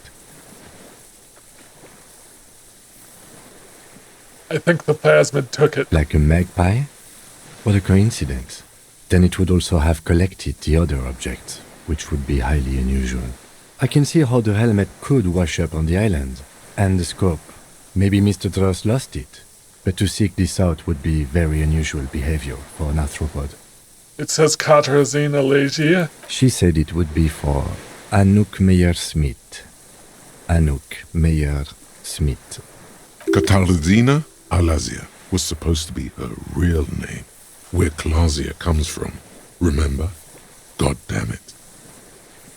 Claget Katarzyna Alesia was supposed to be her real name. She lied to us.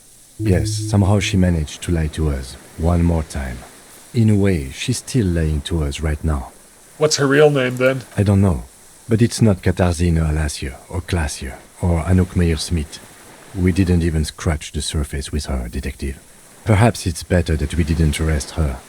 Who knows what hell she'd be raising in my district by now. Put the passport away. Alright.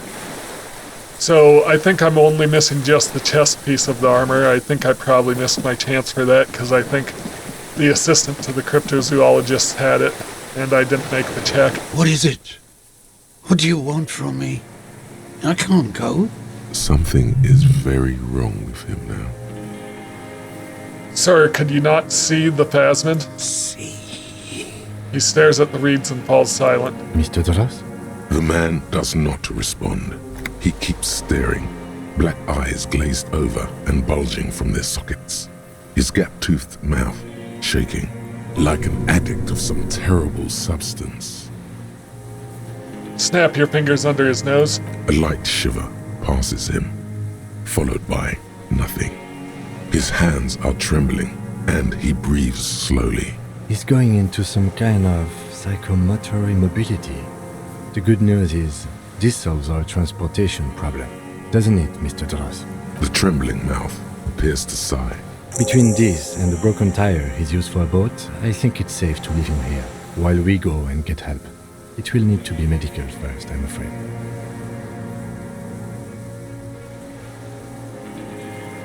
What has happened to this man? Old age and shock.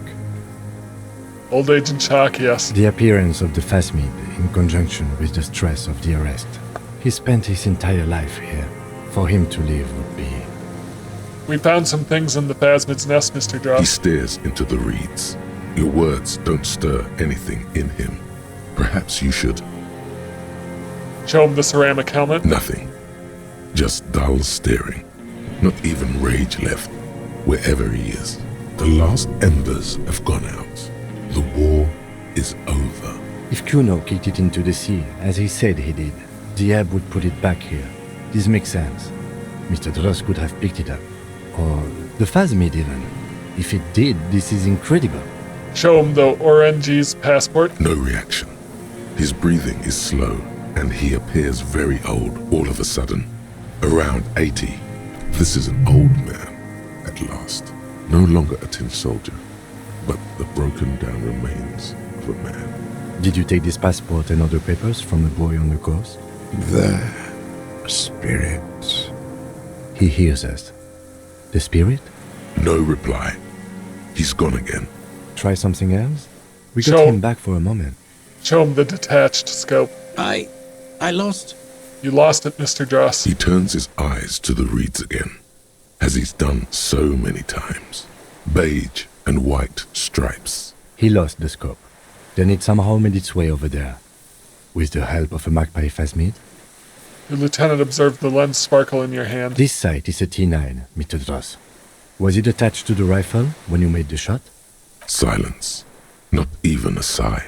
I'm going to let you rest now, Mr. A Dross. plastic cape flaps around his face in a gust of wind. His back is slouched and his mouth open.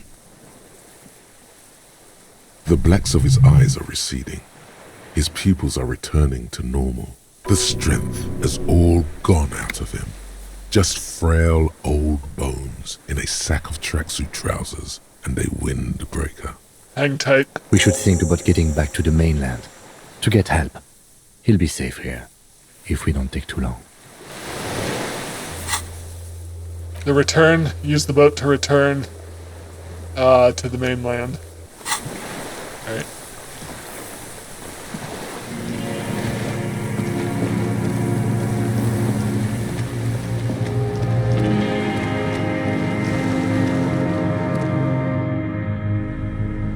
So that was interesting. I feel like we're coming up on the end of this, so I'll play for a little longer. Unless this story is going to continue from here. I feel like we basically wrapped everything up. Potentially there's more that could investigate and uncover more, like Edgar. Put him up to it, potentially, but we'll see. The skiff is swaying on the waves by the dock. Let's return to the mainland. Let's. We are done here. The skiff rocks gently under your weight as you get in. The ride back is uneventful and quiet, but for the sound of conversation on the water, there is someone inland waiting for you. 2 men and a woman stand on the concrete square of a nameless village, looking at a small yellow boat as it draws closer. The sea is calm. You reach the jetty and climb out of the skiff. It's my partners. I think.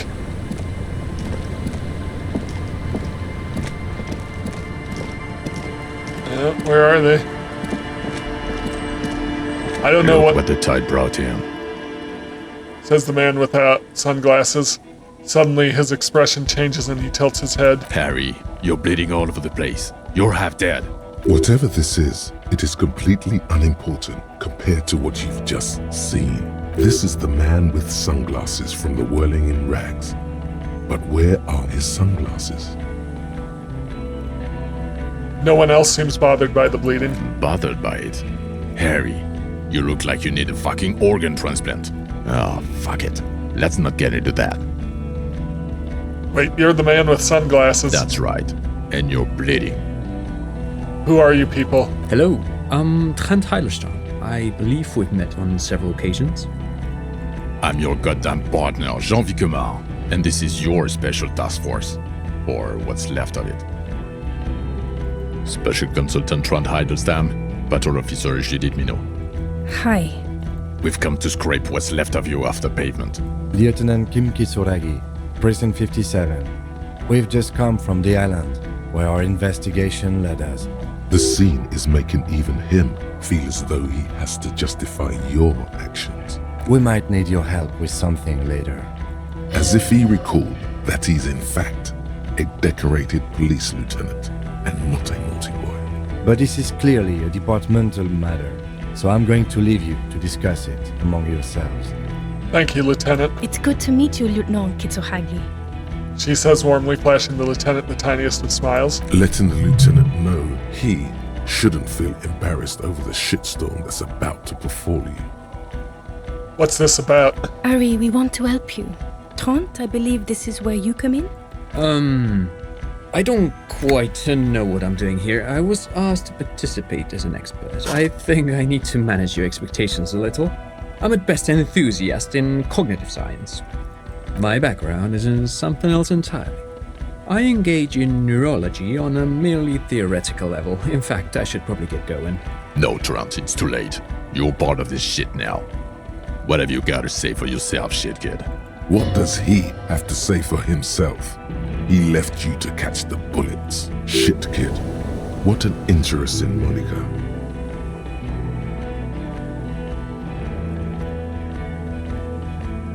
So Trent Heidelstein turns out to be Special Consultant Trent Heidelstein. Yes, I'm Trent Heilerstein. I never said I wasn't Trent Heilerstein. Wait, what was up with the kid then? Mikhail?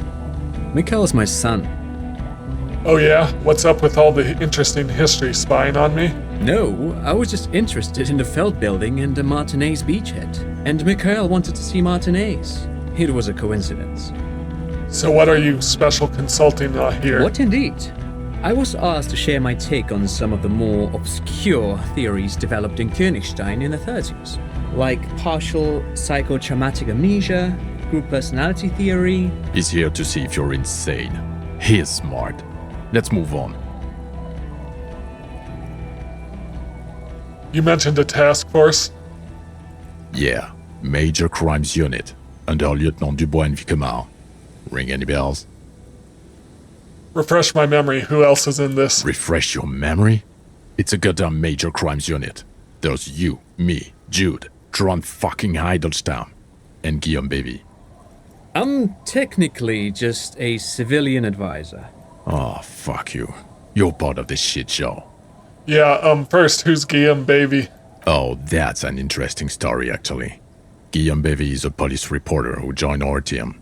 He was really good. Then he left because he lost faith in your ability to lead the unit. Other people have left too. Good, smart people. People we won't get back. Only me and this really patient patrol officer are still here. And Tron because I'm forcing him to stay. Is this Guillaume Bevy blonde and partial to sunglasses? Is Guillaume Baby blonde with sunglasses like you were? See? There. He's getting it. I was impersonating him. Look at me, I'm G-Bevy. It was going to be funny, but then you really did have brain damage. So not so much anymore. Okay, so what does the unit do? It's a major crimes unit.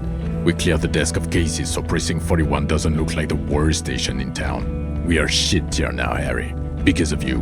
The 41st isn't... He trails off, not wishing to finish the sentence.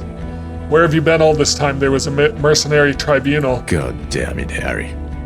He shifts his weight, crosses his arm, and looks you in the eye. You told us to fuck off. You said we're cramping your style. Your detective god. Fuck everything. All we burn. Detect or die. Why didn't you detect or die then?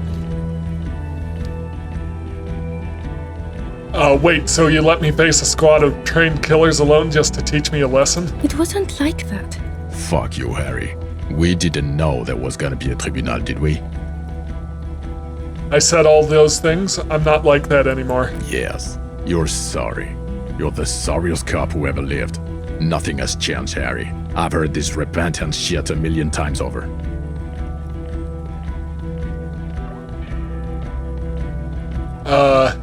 How did you know I was here? The cafeteria manager you fucked over told us where you went. I saved his establishment and still he betrays me? Strange. He didn't mention that. In fact, the establishment didn't look saved at all. There was a giant aerograffito in front of the building, mixed with blood. It was this one junior delinquent. I don't know. It had shit kid written all over it. What's a shit kid? You. Shit kid? That's you. Maybe you've deserved it. Duped again? No one's who they say they are. Duped? Hey, here's a brilliant idea. Don't be a morbid drunk and you won't be duped so easily. Gardner, scab leader, this. Turn to the lieutenant. At least tell me you are who you said you were. Yes, I'm still Kinkisolagi. Still a lieutenant from Precinct 57. Still caught up in this crossfire, too. You aren't the man with the sunglasses at all. You're not even blonde. Guilty as charged. I heard you'd lost your mind and your memory. I wanted to see if it was true. And it was. Good work, Harry. You're insane now. There's one less person for me and everyone else to rely on. He was too sarcastic for you to realize who he was. Maybe if you hadn't been so sarcastic, I would have realized I knew you. I'm clinically depressed, Harry. Sorry if I wasn't in the mood to batter you up after you told us to fuck off. Actually, I suspected something was off. Did you? Or did you literally not recognize my face? We've been partners for how long, Harry? Don't answer that. You don't remember. You never told me you're not the horse-faced woman. Lieutenant, my name is not Horse-Faced Woman. It's Judith Minot. I was assigned to your unit 2 months ago. I thought we were friends. I'm truly sorry, Officer Mignot. Okay, you're my commanding officer. I really want to respect you. I want us to have a normal relationship. That will never happen, Jude. He's the rudest man on earth. He's the reason why the rest of us have to take sensitivity training. And I hate sensitivity training. None of this is ringing any bells. The bells aren't ringing because you have brain damage. Trant, this is where you come in. How bad is it? Well, he doesn't have visible tremors, he talks without slurring, he can drive a boat, he's standing, reasoning. All good signs, but complete retrograde amnesia, episodic and semantic. Meaning, you forgot both who you are and the definitions of money, Isola, Pearl, and so on. As displayed in a station call, our interactions with him, and I don't want to be a snitch, but also mine with him before when Harry did not seem to know who I was.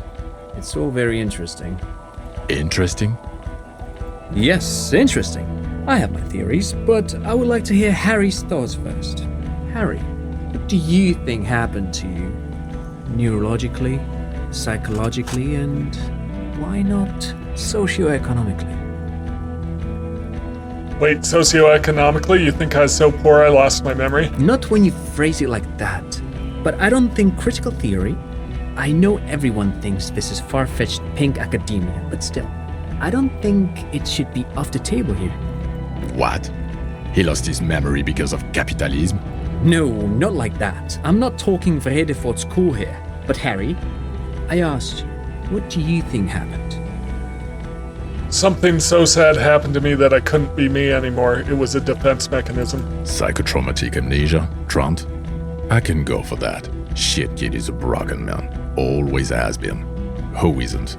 I know I am. But you know what? I keep my shit together. Also, I know a person can't wipe their own mind, however traumatic it gets. That doesn't happen. You're lying. Or insane. Or both. But Detective Vigmer, he has blanked out before. I have? Yes, a couple of times. After some of the more serious benders. One was after the two drunks case, the other when we looked into that mural. So you don't remember not remembering. Beautiful. Interesting. So at first he dipped his toes into it, prepared. That's where he would have gotten the idea, yes. Practice. And then he used alcohol to get there, so to speak. What do you mean? Well, here's my theory. What if this is an absolutely normal reaction to the world we're living in? What if this is not a significant anomaly at all? Something to be explained, approached as a defect? Look at the sensory input here. He gestures toward the scenery. Look at the ruins, the neon. Listen to the radio, the multitudes, the people. Live here for 40 years. As a police detective, he's like a magnetic reader on the world tape, to borrow a known metaphor. Harry's been pushed flat against it. Total input. Hardwired to the free market. He just needed for it to end. Okay, Trent, thank you. That's absolutely meaningless. I'm glad we brought you. Will he or will he not be able to work in the major crimes unit? Is he a cretin now? I want to know that. He's not a cretin, and he is able to do work. If not in his previous leadership role, then as a line detective. I'm ready to lead again. No one even mentioned that. I misphrased my question. It should have been, is he able to put his clothes on and use the body? Or do we need to get him on a disability pension? What now? Now nothing. Now we're just going to stand here. Really? No. Now we discuss that.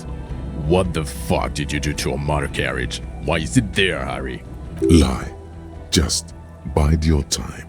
Ask something. Then lie.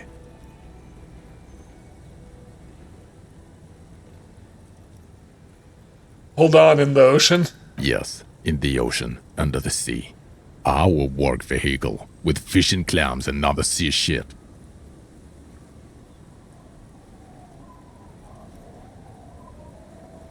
I drove it into the ocean when I was drunk. Ah, so refreshing. He just admits it. Thank you for your honesty. Thank you for destroying 45,000 real of police property that's coming out of everyone's payslip. It doesn't matter. Your badge, Harry. Show me your badge. Got my badge right here. In a rush to demonstrate your badge, your eager fingers can't sustain a grip on the smooth plastic, and the badge slips out of your hand. I'll try to catch it.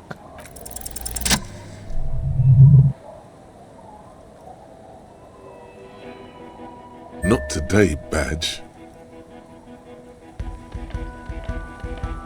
Will hold my badge. And your gun? Yes, unimpressed by the piece of plastic in your hand. As if having your badge and gun are natural states, not achievements. What is it with all these material objects? My gun is right here. He has it.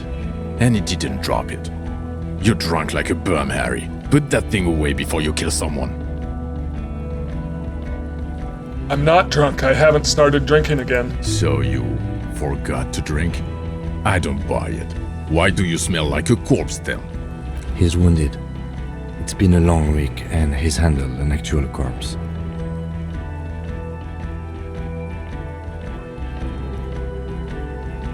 None of this matters. My odor situation, it's meaningless compared to what I've discovered. What you've discovered? You let the suspect escape, a certain Glacier, because you were too drunk to assess a flight risk. We've read the report, Sari. Lieutenant Kitsuhagi's. We know. Not taking her in was the right thing to do. She gave a vital clue that led us to the island. Oh, well, if she was nice. I'm not even gonna get into the other suspect, the one who shot herself, in the head, or the fact that you're Evra Claire's little peony now, doing I don't know what for him. That's small-time stuff. That's nothing. That's a humorous anecdote. Compared to the 6 people who were gunned down, the streets are literally red with blood, Harry. It was fucking mass murder. He did everything he could. We did everything we could. The company hired unvetted mercenaries. Lieutenant Dubois got between them and the locals. He did so at considerable risk to his person. Remember, he was shot. We stopped an execution, not a negotiation. The loss of life was minimal compared to what it could have been. I solved the case. It solved all of it. Detective, it's better if I do that. It's so much better if he does this. 1,000,000 times better. Thank you for the input, Lieutenant Kitsuragi. I didn't mean to suggest you didn't handle the situation. He thinks of apologizing, but decides against it. You've spent the week with him on this case. What is your take? On the case? On Lieutenant Geoffrey Dubois. Well, the drinking, the gun losing, also losing the badge. That's all true. Although he has not been drinking on the job this week. See? 1 week. Then there's the self-flagellation issue. He likes to apologize, profusely, making it sound like he's guilty of at least first-degree murder. It's not a good communication strategy for an officer. It's just strange, especially in light of his political views. Detective Dubois is, as you may know, a true blue moralist, a man of the center, not prone to political outbursts, which is commendable, but also at odds with his behavior. Other still, he is also a Mazovian socio-economist who believes in liquidating the ruling class. How he reconciles these 2 points of view, I do not know, but he is vocal on both of them. And then there's the motor carriage in the sea, something I was not present for. But despite all this, he is a great detective, one of the best I have seen, in fact. He can talk human beings into telling him anything, and he doesn't stop. In all the time I've spent with him, he has not once stopped working on the case. He is tireless, madly driven, and he solved it, near perfectly. In 1 week we have a confession, a murder weapon, and the perpetrator. Locked on the island right now, awaiting transportation. He apprehended a revolutionary brigade who stayed hidden for 50 years, ever since the revolution, who's probably committed other murders over those years. Oh, and he also discovered a new species. A new species? A colossal stick insect, 3 meters tall. It's on the island, camouflage as the reeds. It unfolded from them. I did not, unfortunately, get a photo, but I believe it may have been the Insulindian phasmid. I know this sounds fantastic, but I'm a 4 times decorated lieutenant of the RCM. I do not make up encounters with cryptids to spice up my day. I am very, very sane. I don't doubt you, Lieutenant. If you say it was the Insulindian phasmid, then it was the Insulindian phasmid. Say nothing. By God. Is it somehow connected to the case? The killer did not seem to be aware of the phasmid's presence. Exhibiting a strange, atypical dementia, he fell into a stupor after its appearance. He became near catatonic. It's probably not connected per se, but the perpetrator knew of its existence. So it is connected. We could order a search. I could get people from EPIS on the island, entomologists, doctors. There must be signs of it in the reeds. If we found the Insulindian phasmid, well, that would be absolutely exceptional. The PR value alone. There, you need to make your case now. The floor is all yours. He prepared it well.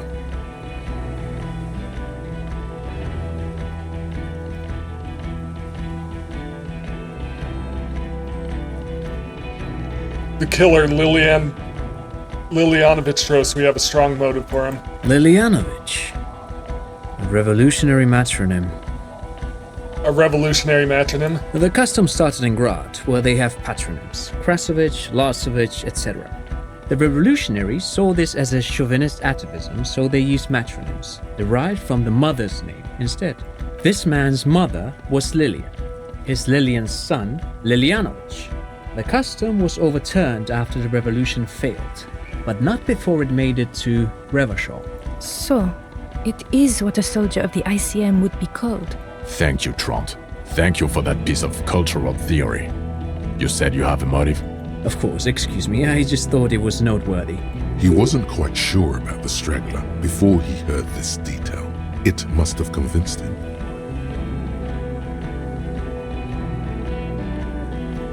He killed the mercenary in an act of jealousy. Jealousy?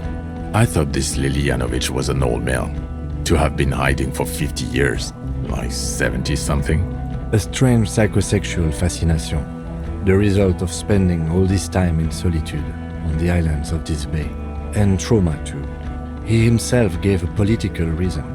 In his mind, he had killed an enemy combatant. Also, we have ballistics from the gun, matching the bullet found in the dead mercenary's head, and 2 officers on the scene that Mr. Drost confessed to. It's a clean win. Oh, it's way more than that.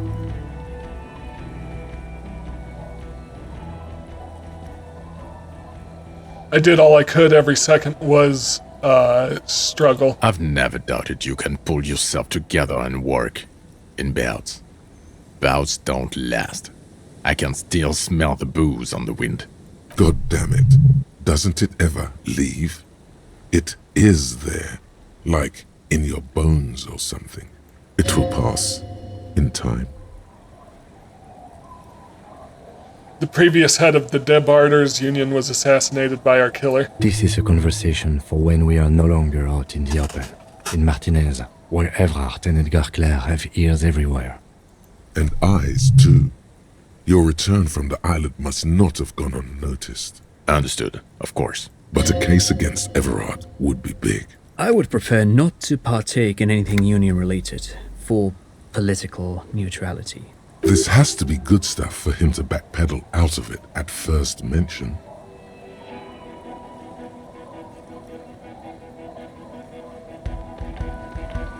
The phasmid was female, the reeds are its nest. Female? What makes you think so? You had to see it. It had the subdued colors of a female. And the nesting behavior too, I think. Incredible. Were there eggs in the nest? Not as far as I could see. There were other things there, though. It gathered items in its nest, a helmet, a scope, and a passport. Actually, you know, this would indicate it was a male. This is far from anything in my field, but I think such nests are called bowers. They are for attracting mates. Could have been a male. Must be robust if it can move a helmet with its limbs. It had mandibles that looked like hair, and it was completely white on the inside. Yes, but also reed-colored, beige and brown, a little green on the outside. After unfolding from a single stalk, it still retained parts that looked like reed tufts on its limbs. Incredible. It's a toughie that you don't have a photo. This would look very, very flashy in the papers. None of it says vigilante murderers to me at all. Great PR. I tried to, but I only got a blur. We can still work. Cop discovers new species in there. I know a good guy in La Majesté, but only after the École Supérieure people find it. This cannot be done by French people. It needs to be white coats and glassware for this fly. We need professionals. He looks at the reeds. You're doing good here. Perhaps only for a moment, but still. Quit while you're ahead? Or no?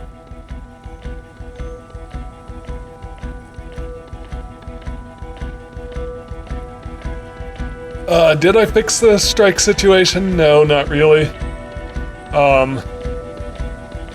There was also a dead man on the boardwalk, a missing person I found. Yes. Fallen through a gap in a boardwalk. Drunk. How did you know I found him? The body was transported to Precinct 41, our morgue. I had Tilbrook and Mullins take care of funeral arrangements and family stuff. You're not the only cop in the world, Harry. This all comes back to us. Still, good work with the missing person, Detective. It's still a point for you. No denying it. Did we fix the strike situation? Not really, no. I also looked into the mystery of the doomed commercial area. No, that's silly. So what do you say? Want to take that hot shit back? I don't want to, but you discovered a new species and solved the murder. So I have to. Jude? Anything that ends the trial is okay with me. Agreed. The public relations potential of this is too valuable to let go. Okay. We have vehicles in the square, and the perpetrator needs to be taken into custody. Let's go. Wait, I have a few questions before we go about who I am. The man looks westward, impatiently, jingling his car keys in his pocket. Okay, am I a dirty cop working for La Puta Madre? No. No, because the suspect seemed to think. You're too unstable to work for a mob boss. You're suicidal, Harry. No mob boss would take you. I assure you, I wouldn't consult for a corrupt unit. He would immediately backpedal out of it. Lieutenant Kitsuragi, what will you do now? Well, first I will go back to my station and write the most detailed report anyone has ever seen. It will have to be good to cover all these.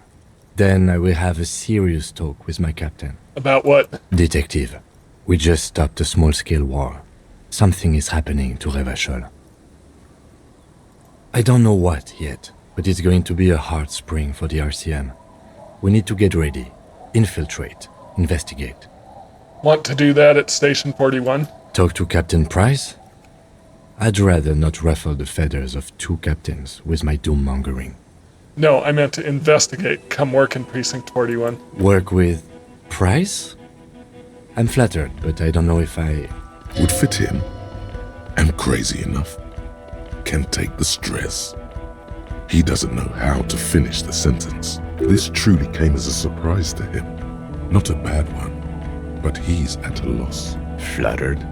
You're Lieutenant Kitsuragi. We would be flattered if you even considered.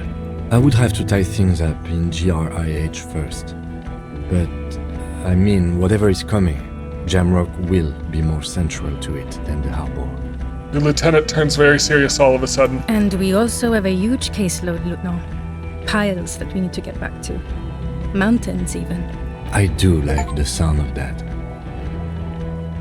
He's really considering it.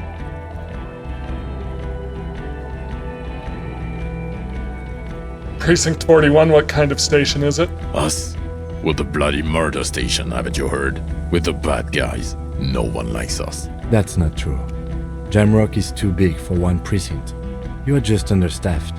And everyone respects the 41st. You have Captain Price.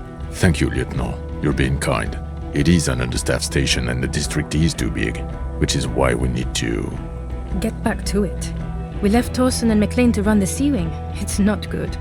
Torsen and McLean? Mac the Torso Torsen and Chester McLean. They're not fit to run a wing.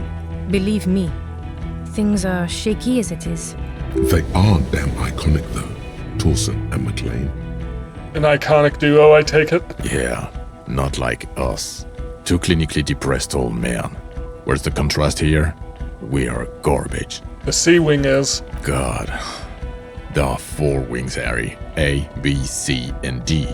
We're in C. It's made of losers and clock punchers. You and I reconceptualized it as a task force. It was a mistake. There's also a lot of outside help involved, not only me. Other losers too.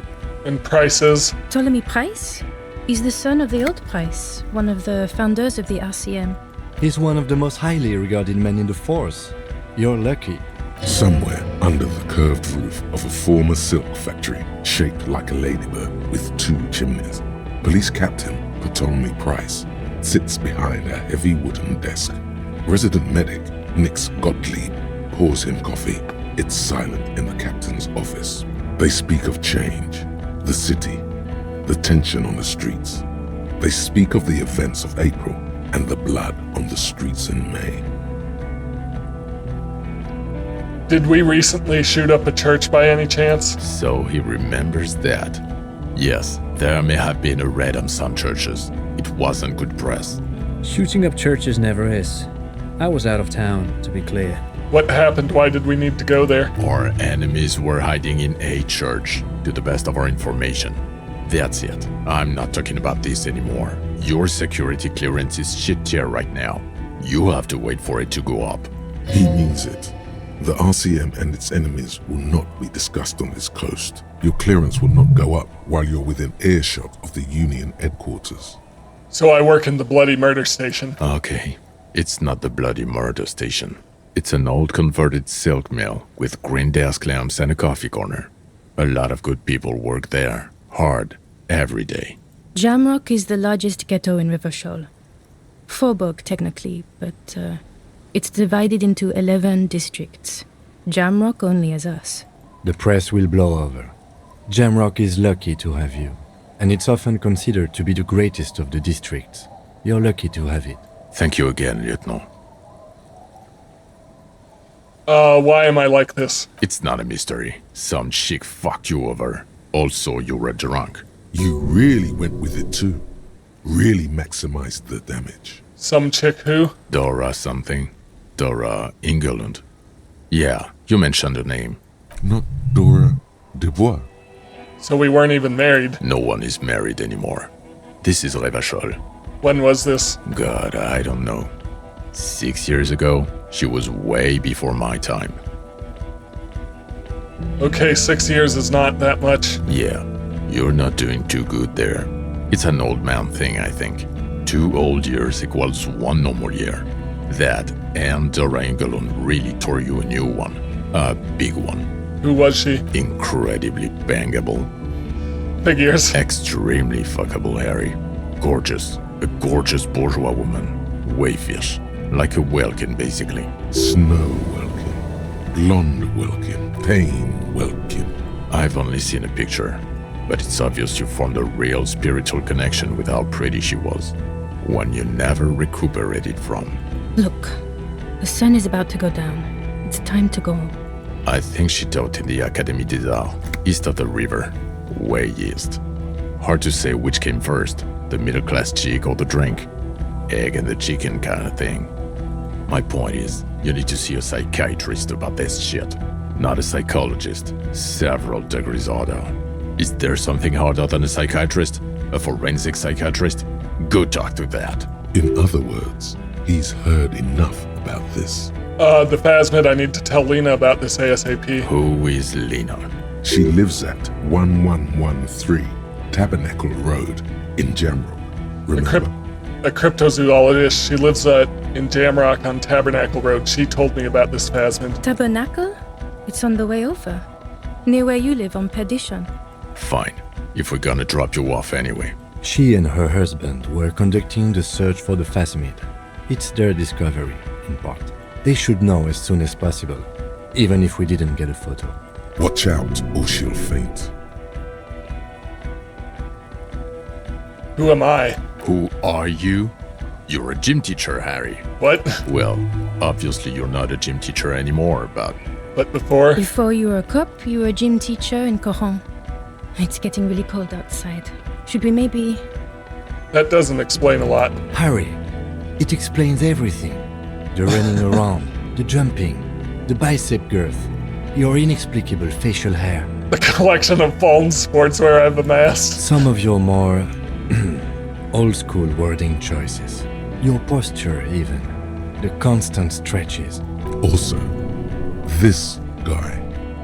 Just everything about this guy. And this guy, too. God, even this javelin-throwing freak here. Oh God, contact Mike. Of course. Contact Mike. He's been on about Mike again. I hate that guy. Contact Mike is a reprise of the most inspiring basic sporting principle of open competition, a 5,000 to 1 rank outsider. Oh, you don't say. Does he also vault an impassable gulf of finance and privilege? It is getting cold out.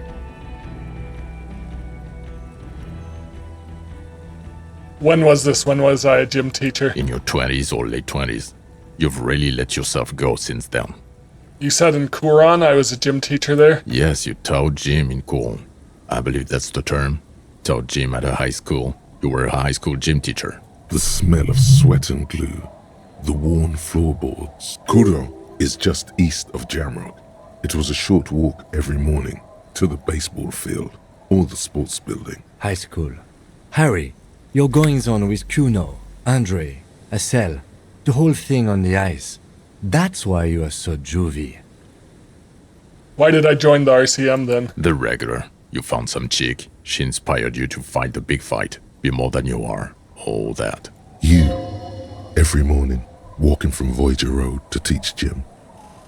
She, leaving for the academy with her spring coat on. The air filled with the smell of smoke and raspberries and incredible hope. An ocean full of hope. Okay, I see now. I knew it. I knew no normal human being can run like that. He's an honest-to-God gym teacher.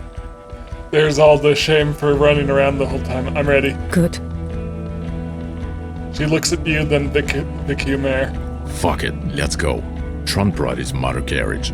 It's a 20-minute drive to Jamrock. Under the afternoon sky, the great district hums. A chessboard of wooden houses, 80,000 living souls, and chimney stacks. Fire traps as far as the eye can see. From Main Street to Precinct 41, to Boogie Street, forking into the snow-swept horizon. You close your eyes and hear the dogs bark.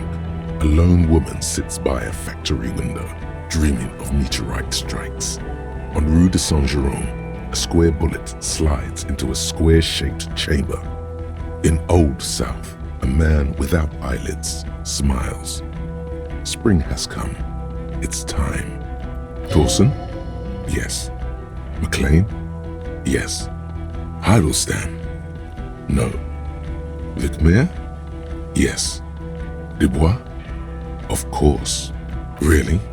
Nick Gottlieb looks up from the west. I hear he's unstable. You say that like it's a bad thing. Captain Potomny Price gestures with a ballpoint pen. It's dim in the office, and the curtains are drawn. Harry's our man. He'll pull through. When he does, he'll side with the RCM. Understood. Gottlieb returns to the list. Minot? Of course. Wonderful. Then can we please just go back to Jamrock now?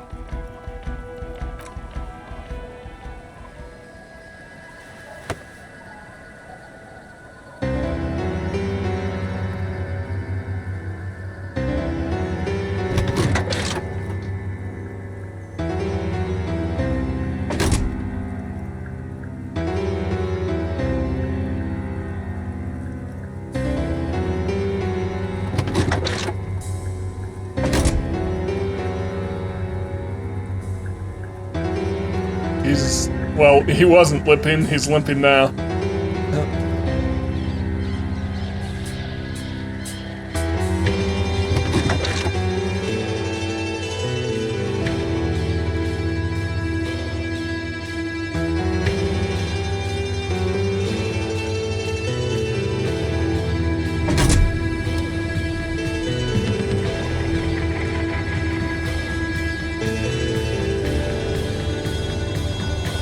Alright, well, that's Disco Elysium. I had a lot of fun playing this. I very much enjoyed the role-playing aspects, the very similar to D&D playing aspects. Any of my friends watching this know that I play D&D. So the similarity to D&D, I really enjoyed that. I really enjoyed the story. I'm a little disappointed because what I've been looking for in a mystery game is one where the mystery is actually a puzzle you need to solve yourself. And that really wasn't what this game was. This game, the mystery is the story, and you unravel it by following the story, but you don't really have to solve the mystery yourself. The game does that for you. So I haven't... There's two games that really have, I guess, ruined mystery games for me.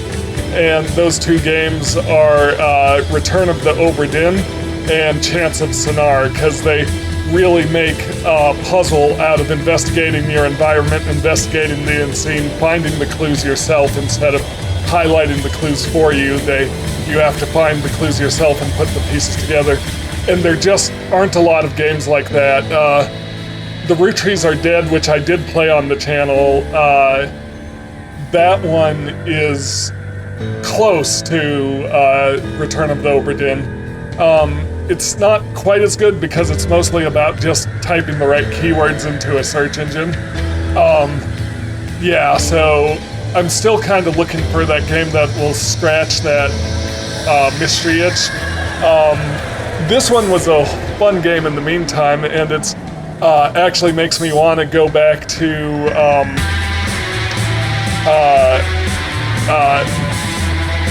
Baldur's Gate 3.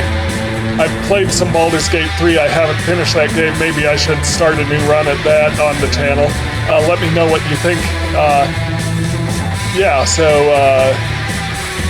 other than that, I mean, for what this was, like, it wasn't what I was looking for, but I very much highly enjoyed it.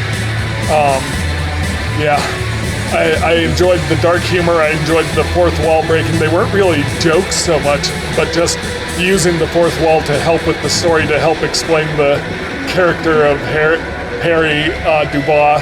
That's something I haven't really seen anywhere. Yeah, I liked the themes of this story. I liked the world. Yeah, I mean, it's a little dark and depressing, but it really played into that theme of how this revolution still has lasting impact 40 years later, and how, to be honest, I was a little disappointed with the reveal of who did it, because at first it didn't seem like he was actually connected to anything. Yeah, so, but it really fit into the theme of the story of being on this world, being in this world that's just still being affected and damaged by the events of history, and how this history is still tearing things down. It was a little rough because I mean, I know the game wasn't, the game itself wasn't saying these were good, but dealing with the racism and the homophobia, which is portrayed as negative in the game, that was a little rough for me. I didn't like that very much. I especially didn't like the mission where I had to pretend to be racist to get past the gatekeeper.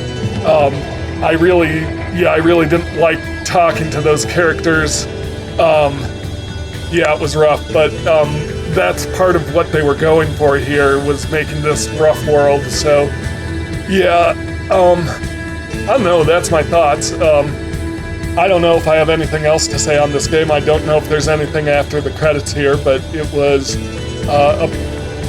a lot of fun overall. Overall, I'd say this was a 8 out of 10 for me. I don't know if I'd play it again. I mean, it might be worth playing to kind of see what other paths you can go down. I was kind of hoping for a larger world than what we got. It's very compact and in a tiny little area. But that being said, the compactness made sure that every detail was solid, so that's always a good thing. Yeah, I don't know, so that's kind of what I think about it. Yeah, I am really thinking now of going back to Baldur's Gate 3, because there's so much depth in Baldur's Gate 3 that this game sort of touched on that level of depth and branching choices and such, but I don't think there's anything that would challenge Baldur's Gate 3 in that area. So yeah, I'm thinking of going back to that game and maybe starting a new character in that game, playing from the beginning. Yeah.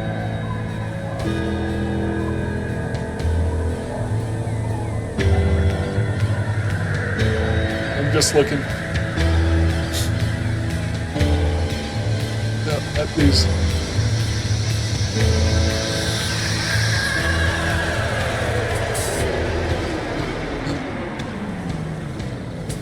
Well, let me know what you thought of this game, and I'll see you in the next one. Have a great day.